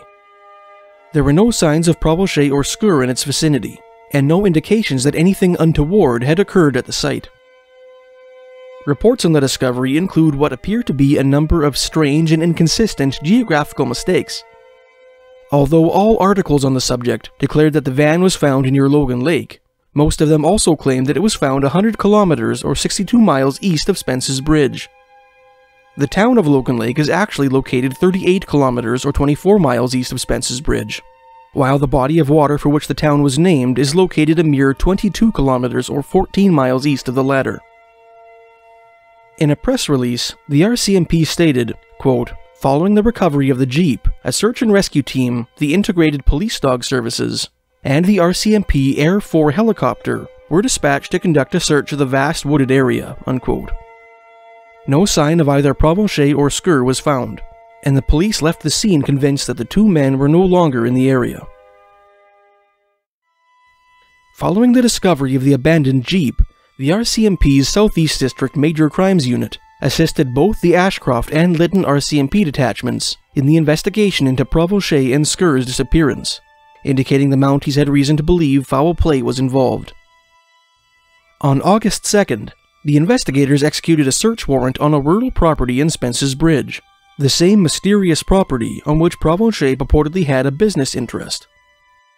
The police spent several hours at the site, but neglected to inform the public of what, if anything, they found there. On August 17, 2019, exactly a month after the disappearance, the bodies of Ryan Provochet and Richard Scur were discovered in a rural area about 80 kilometers north of Spence's Bridge. The RCMP officers who investigated the scene concluded that there was criminal behavior associated with the case, but refused to elaborate on the manner of the men's deaths. Speculation swirled around the case all summer. Mark Neville, the brother of Luke Neville, told reporters that he was struck by the undeniable similarities between the deaths of Provochet and Scur and his brother's disappearance. "Logan Lake is only 50 kilometers as the crow flies from Spence's Bridge," he said. "Their vehicle was discovered on a Forest Service road, and we read that they were headed to Spence's Bridge. I mean, it just sounds so familiar," unquote. Corporal Eleanor Sturco of the Surrey RCMP responded to speculation that the case of Provochet and Scur was related to the proximate disappearances of Luke Neville and Ben Tyner in a press meeting, saying, "I've been asked if there is any link to two open missing persons investigations in a similar area. Although our officers always look to see if there's relationship or linkages to any other ongoing investigations, they have not uncovered any information at this point that would suggest that this missing persons investigation is linked to any other missing persons investigations in the area at this time," unquote. Some reporters from Prince George, British Columbia, made a compelling case that the deaths of Provochet and Scur were related to organized crime, observing that Richard Scur had been charged with a number of criminal offenses in his younger years, and had once been the leader of a Prince George street gang called The Crew. According to the RCMP, in the early 2000s, there were three main organized crime gangs in Prince George: the Renegades, the Independent Soldiers, and The Crew, all of which were affiliates of the Vancouver branch of the notorious outlaw biker gang Hells Angels. At the time of Scur's involvement, an unmanned splinter group fractured from the Independent Soldiers and began a turf war with the other gangs, vying for control of the local drug trade. The ensuing violence prompted an RCMP crackdown on organized crime in BC's so-called Northern Capital, which caught Richard Scur in its crosshairs. On March 11, 2005, Prince George RCMP officers inconspicuously tailed Scur on his way to make a drug deal on a dead-end road at the northwestern edge of the city. The Mounties arrested Scur during the transaction and found $25,000 worth of crack cocaine hidden beneath his vehicle's cup holder. The RCMP charged the 23-year-old with drug trafficking, and a BC court later sentenced him to 7 months of jail time and 2 years of probation, one of the conditions of which was that he stay out of the Prince George city limits. Considering his shady past, some reporters speculated that Richard Scur and his acquaintance Ryan Provochet may have been murdered by members of the British Columbian underworld. Interestingly, Ryan Provoche and Richard Skur disappeared during the height of two highly publicized Canadian manhunts, both of which share attributes eerily evocative of the recent wave of disappearances in the British Columbia Triangle. The more sensational of these two manhunts revolved around 18-year-old Briar Schmegelski and 19-year-old Cam MacLeod, residents of the city of Port Alberni, located at the center of Vancouver Island, at the head of a long, narrow inlet extending from the Western Sea. For reasons known only to themselves, Schmegelski and MacLeod decided to go on a killing spree across northern Canada in the summer of 2019, leaving a 3,000-kilometer path of fear and destruction in their wake. Homemade videos later discovered by the RCMP indicate that the boys intended to hijack a ship in Hudson Bay at the end of their transcontinental rampage and sail across the Atlantic to Europe or Africa. On Friday, July 12, 2019, the teenagers left their homes in Port Alberni and headed east in MacLeod's Dodge pickup truck, telling their parents that they had quit their new night shift jobs at Walmart and planned to find work in Alberta. They made the 1-hour drive to the city of Nanaimo, on the island's eastern coast, where they purchased an SKS semi-automatic carbine and a box of ammunition. MacLeod already had his own SKS, which he had brought along with him. The pair took a ferry across the Salish Sea to Horseshoe Bay in West Vancouver. From there, they drove up the BC Highway 97. In 2 days, Schmegelski and MacLeod reached the village of Fort Nelson in northeastern British Columbia, where they filled up with gas. They continued northwest up the 97, driving through the Cassiar Mountains. That night, about 20 kilometers south of the Liard Hot Springs, they came upon another pair of travelers, 23-year-old Lucas Fowler of Australia and his girlfriend, 24-year-old China Deese of Charlotte, North Carolina, who appeared to be having car trouble.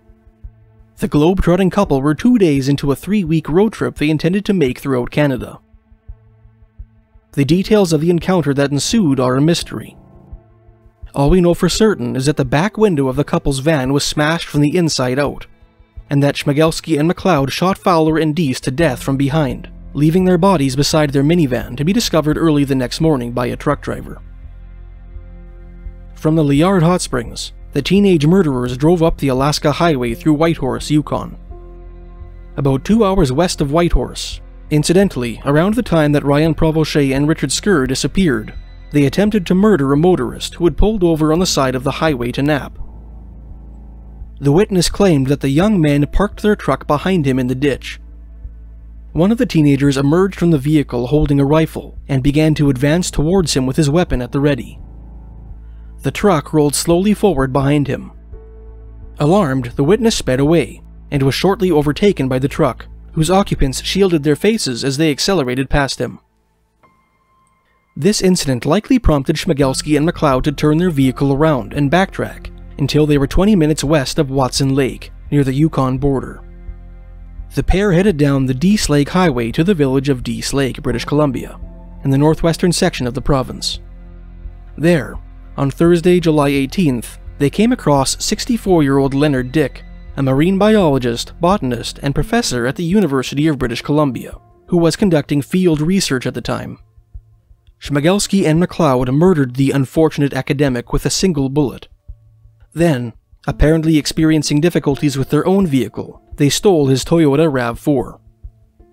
The teenagers torched MacLeod's truck about 2 kilometers north of Dick's body and continued south. They stopped at the Tsimshian village of Kitwanga, about 420 kilometers south of the murder scene, where they filled up with gas and bought electrical tape at a hardware store. They used the tape to create black racing stripes on the hood and back tire of Dick's RAV4, effectively altering its appearance. Just south of Kitwanga, across the Skeena River, the boys turned east on the Yellowhead Highway. They drove across central British Columbia, perhaps passing through the city of Prince George. On Saturday, July 20th, they reached the town of Fairview, Alberta, in Peace River Country. By July 21st, they had arrived in Saskatchewan. On Monday, July 22nd, the RCMP announced that they considered Schmegelski and MacLeod the prime suspects in the second-degree murder of Leonard Dick, although they strangely neglected to implicate the teens in the deaths of Fowler and Deese. When the teenagers were spotted at a McDonald's restaurant in the northern Manitoba city of Thompson that day, the Mounties took up the pursuit. Later that evening, Following a tip provided by a local Cree trapper, they discovered Dick's RAV4 burning in the woods near the northeasterly town of Gillam, Manitoba. The following day, the RCMP issued a warning to the residents of Gillam that Schmiegelski and McLeod were believed to be in the area and were considered dangerous. That afternoon, a crew of Mounties swept the surrounding woods and muskeg on foot. When night fell, an RCMP plane flew over the area, surveying it with an infrared scanner. The RCMP searched the wilderness around Gillam for 16 days, during which they found ammunition, a backpack, clothing, and a wallet belonging to the suspects. In total, the Mounties spent $1.5 million and searched 11,000 square kilometers of wilderness in their efforts to apprehend the desperados. In the end, the teenagers were discovered by Bill Beardy, a trapper of the local Fox Lake Cree Nation, who was incidentally the same man who first came across the boys' burning vehicle on June 22nd.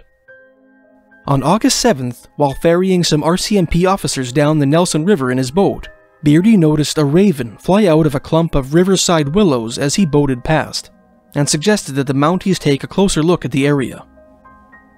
The bodies of Briar Schmiegelski and Cam McLeod were discovered on the banks of the Nelson River, near the mouth of a small creek. McLeod had evidently shot Schmiegelski with his SKS rifle, before turning the gun on himself. The RCMP later recovered 6 videos that the teenagers had shot on a digital camera, in which they confessed to the 3 murders of which they were suspected, and declared their intention to commit suicide once they realized that they would be unable to escape to the old world as they had planned. The second manhunt, in the midst of which Ryan Provoche and Richard Sker's disappearance took place, which may actually have some connection with their case, was for Brandon Teixeira, a man from Surrey, British Columbia, in the Greater Vancouver area, whom contemporary American newspaper articles described as Canada's most wanted fugitive. Brandon Teixeira had already acquired a formidable reputation by the time he first fled from justice in the fall of 2017. On August 23, 2015, he allegedly stabbed 2 men in the neck during a brawl outside a nightclub in Maple Ridge, BC, nearly killing them both. The following summer, on June 26, 2016, he repeatedly stabbed a Surrey bouncer who had refused to let him into a nightclub. The bouncer survived his injuries. On October 22, 2017, 12 days after Luke Neville's burned-out van was discovered near Spence's Bridge, 26-year-old Brandon Teixeira and a 28-year-old acquaintance named Nicholas Cabra were allegedly shot at by an unknown assailant. Teixeira repeatedly suspected that Cabra had orchestrated the attack in an attempt to kill him, and decided to murder him in revenge.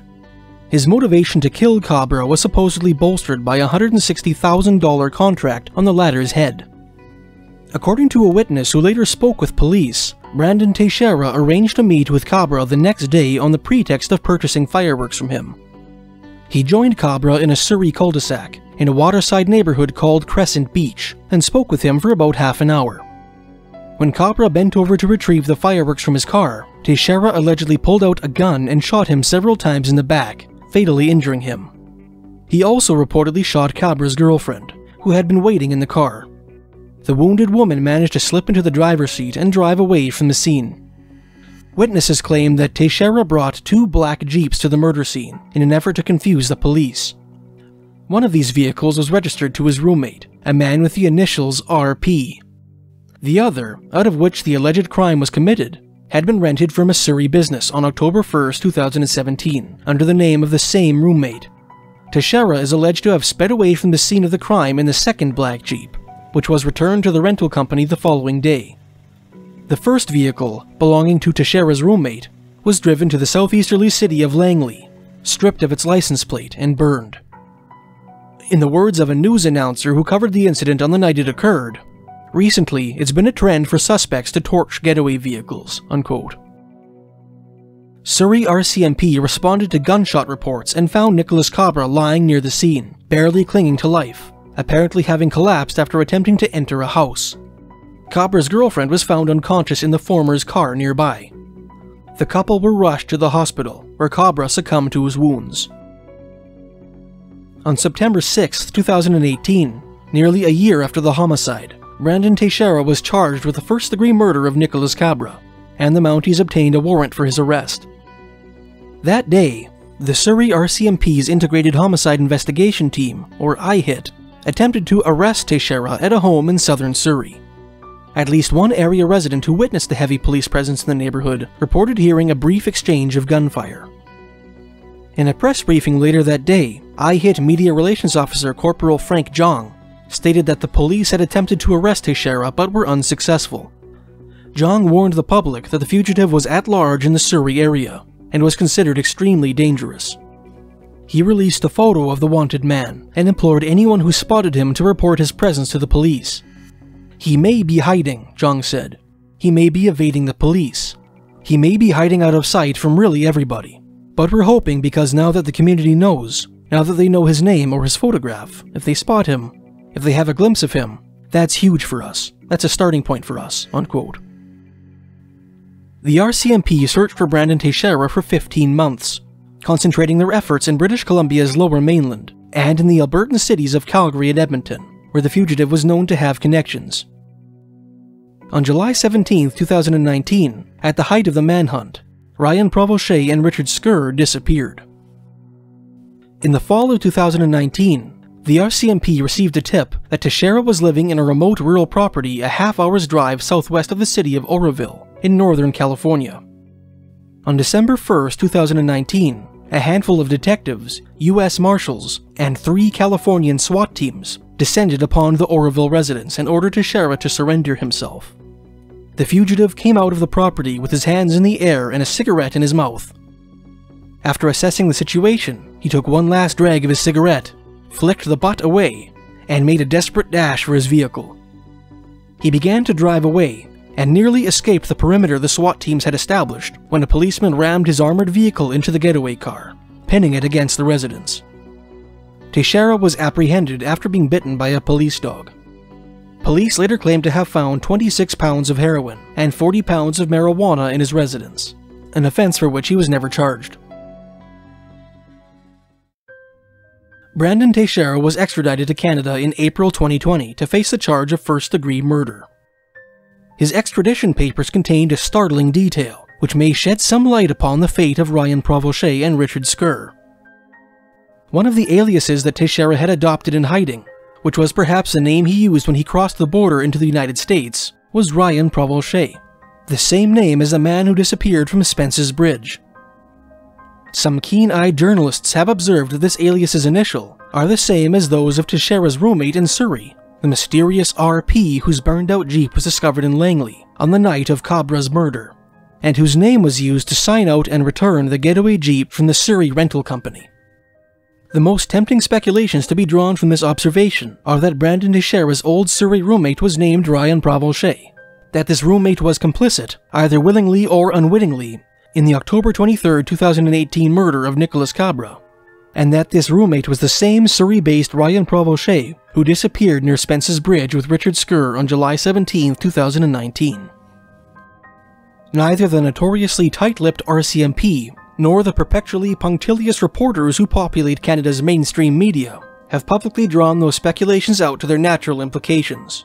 Implications bolstered by the fact that Brandon Teixeira and Ryan Provoche bear a striking physical resemblance to each other, namely that and perhaps that Luke Neville, whose disappearance is remarkably similar to Provoche and Skur's, was murdered for his silence after stumbling upon or running afoul of whatever shady enterprise necessitated the latter's frequent business trips to Spence's Bridge.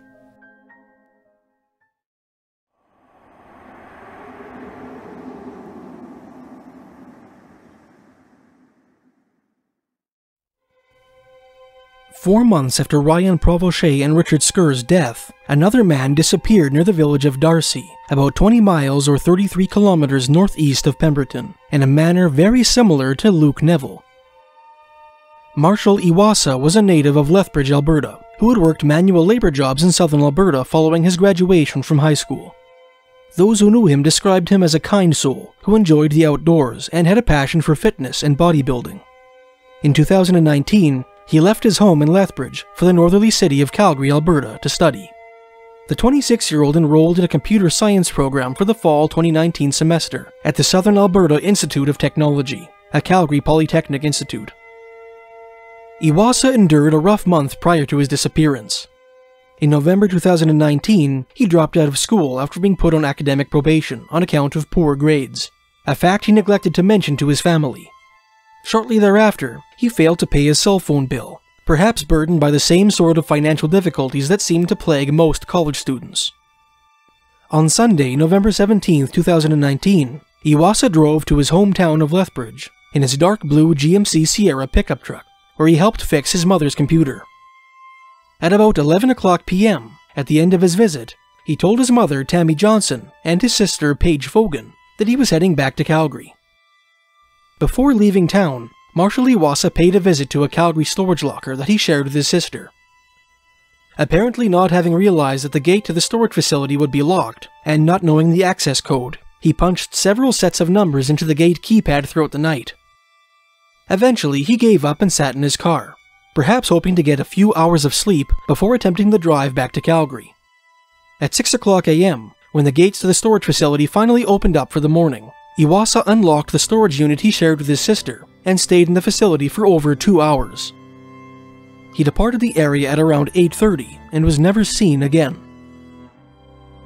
On Saturday, November 23rd, 6 days after Iwasa's disappearance, a group of hikers bound for a remote alpine shelter called the Brian Waddington Hut came upon a chilling sight on the rough Felix Creek logging road near the town of Darcy, northeast of Pemberton. At the trailhead, said James Stark, one of the hikers, we came across a pickup truck that had been completely torched, but it looked like it had been torched extremely aggressively. I mean, the glass was melted and the wheels had been blown off. It was completely destroyed, unquote.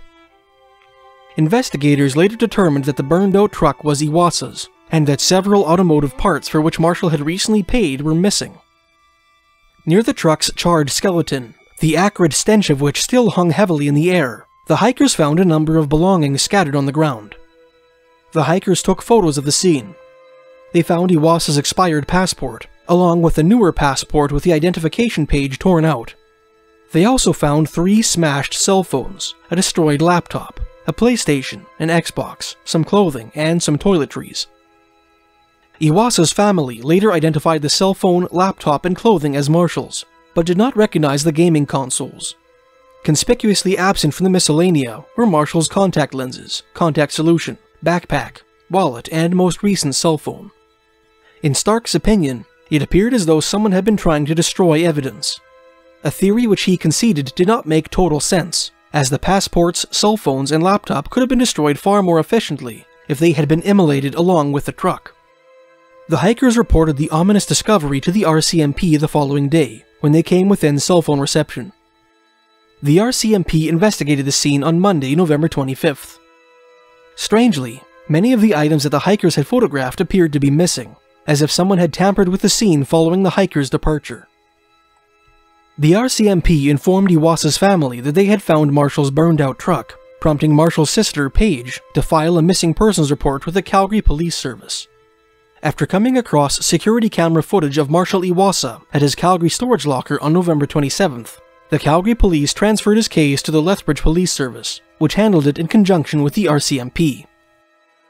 Investigators quickly learned of the woes that Iwasa had experienced in the weeks leading up to his disappearance, and developed the theory that the 26-year-old may have driven into the mountains with the intention to end his life. Iwasa's family members vehemently rejected this suggestion, stating that Marshall had no history of mental illness and had never exhibited suicidal ideation in the past. Early into their investigation, the RCMP and Lethbridge Police made the confusing statement that Iwasa's case was considered suspicious, but that they had not yet uncovered any, quote, credible, corroborated, or compelling information to suggest foul play, or that the occurrence is criminal in nature, unquote. A private investigator hired by the Iwasa family concluded that the young man's truck did not burn as a result of some unfortunate accident, but was rather intentionally set on fire. Lethbridge Police and members of the Pemberton RCMP suspended their search on account of snowmelt in late November, before resuming it again on June 24, 2020. For 5 days, 12 police officers, 15 search and rescue personnel from Pemberton and Squamish, a canine unit consisting of 8 cadaver dogs, 8 private searchers, a drone operator, and a helicopter conducted what has been described as an exhaustive ground search of the wilderness surrounding the Felix Creek logging road for any sign of Marshal Iwasa. "We wanted to search the whole road in and out from where the truck was found," said Dave Hasty, a retired Lethbridge police staff sergeant who helped organize the operation. "We did 200 meters on each side of it, and it's very rough, with streams and that sort of thing. We wanted to do up past where the truck was as far as we could. It took a while because we had to ATV everyone up and down," unquote. Despite the thoroughness of the search, the only traces of Iwasa that the investigation discovered were some clothes in the forest on a trail leading away from the vehicle, and some additional clothing nearby at the edge of a creek. In the months that followed, Iwasa's family spearheaded a campaign to persuade the RCMP and Lethbridge police to treat Marshall's case as a criminal matter, rather than a missing person case, which would give investigators more freedom and access to additional resources. The Lethbridge Police Service responded to the campaign with a public statement, in which they reiterated their earlier claim that although Iwasa's case has always been considered suspicious, investigators have not uncovered sufficient evidence to warrant its upgrade to criminal status. In an interview with reporters, Marshall's sister, Paige, expressed her suspicion that her brother's disappearance might be connected in some way with the other recent missing persons cases in BC's southern interior. "I certainly think that there's something," she said, "whether this area does happen to be higher for dumping vehicles and burning them, or whether there's something else going on."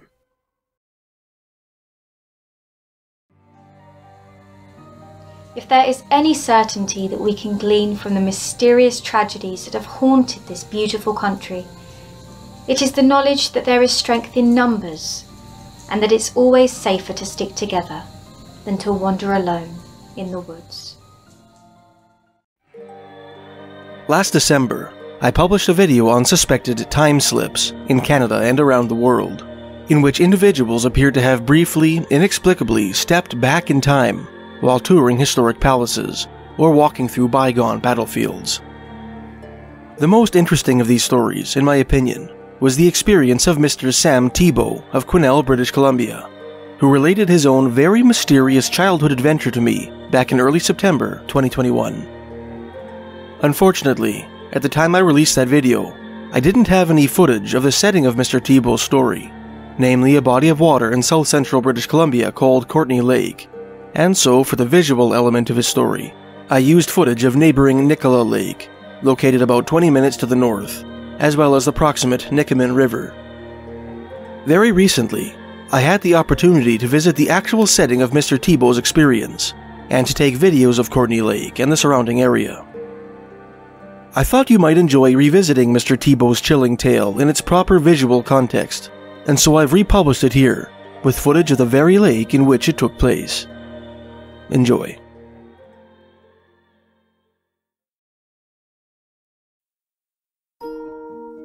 Several months ago, I was contacted by a gentleman named Sam Thibault of Quesnel, British Columbia, who had a strange and unnerving experience in southern BC in 1977, which evokes the scenic apparitions above described.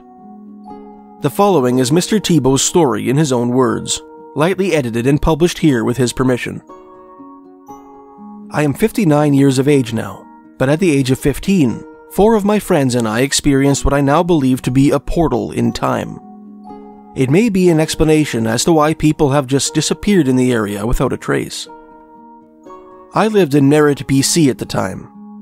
The incident took place at a lake between Merritt and Princeton, called Courtney Lake. I believe it could shed some light on the unsolved disappearances in the British Columbia Triangle. I experienced this with 4 of my closest friends, Rocky B, Tim C, John C, and if memory serves, Wade W.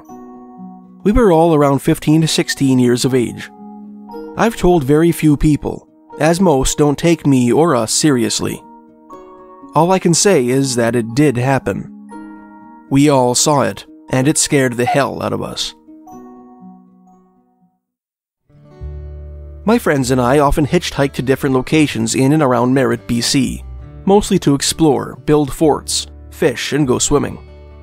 We also explored abandoned mine shafts just south of town, where we would crawl under cave-ins in order to come out into the main tunnels where the coal tracks were.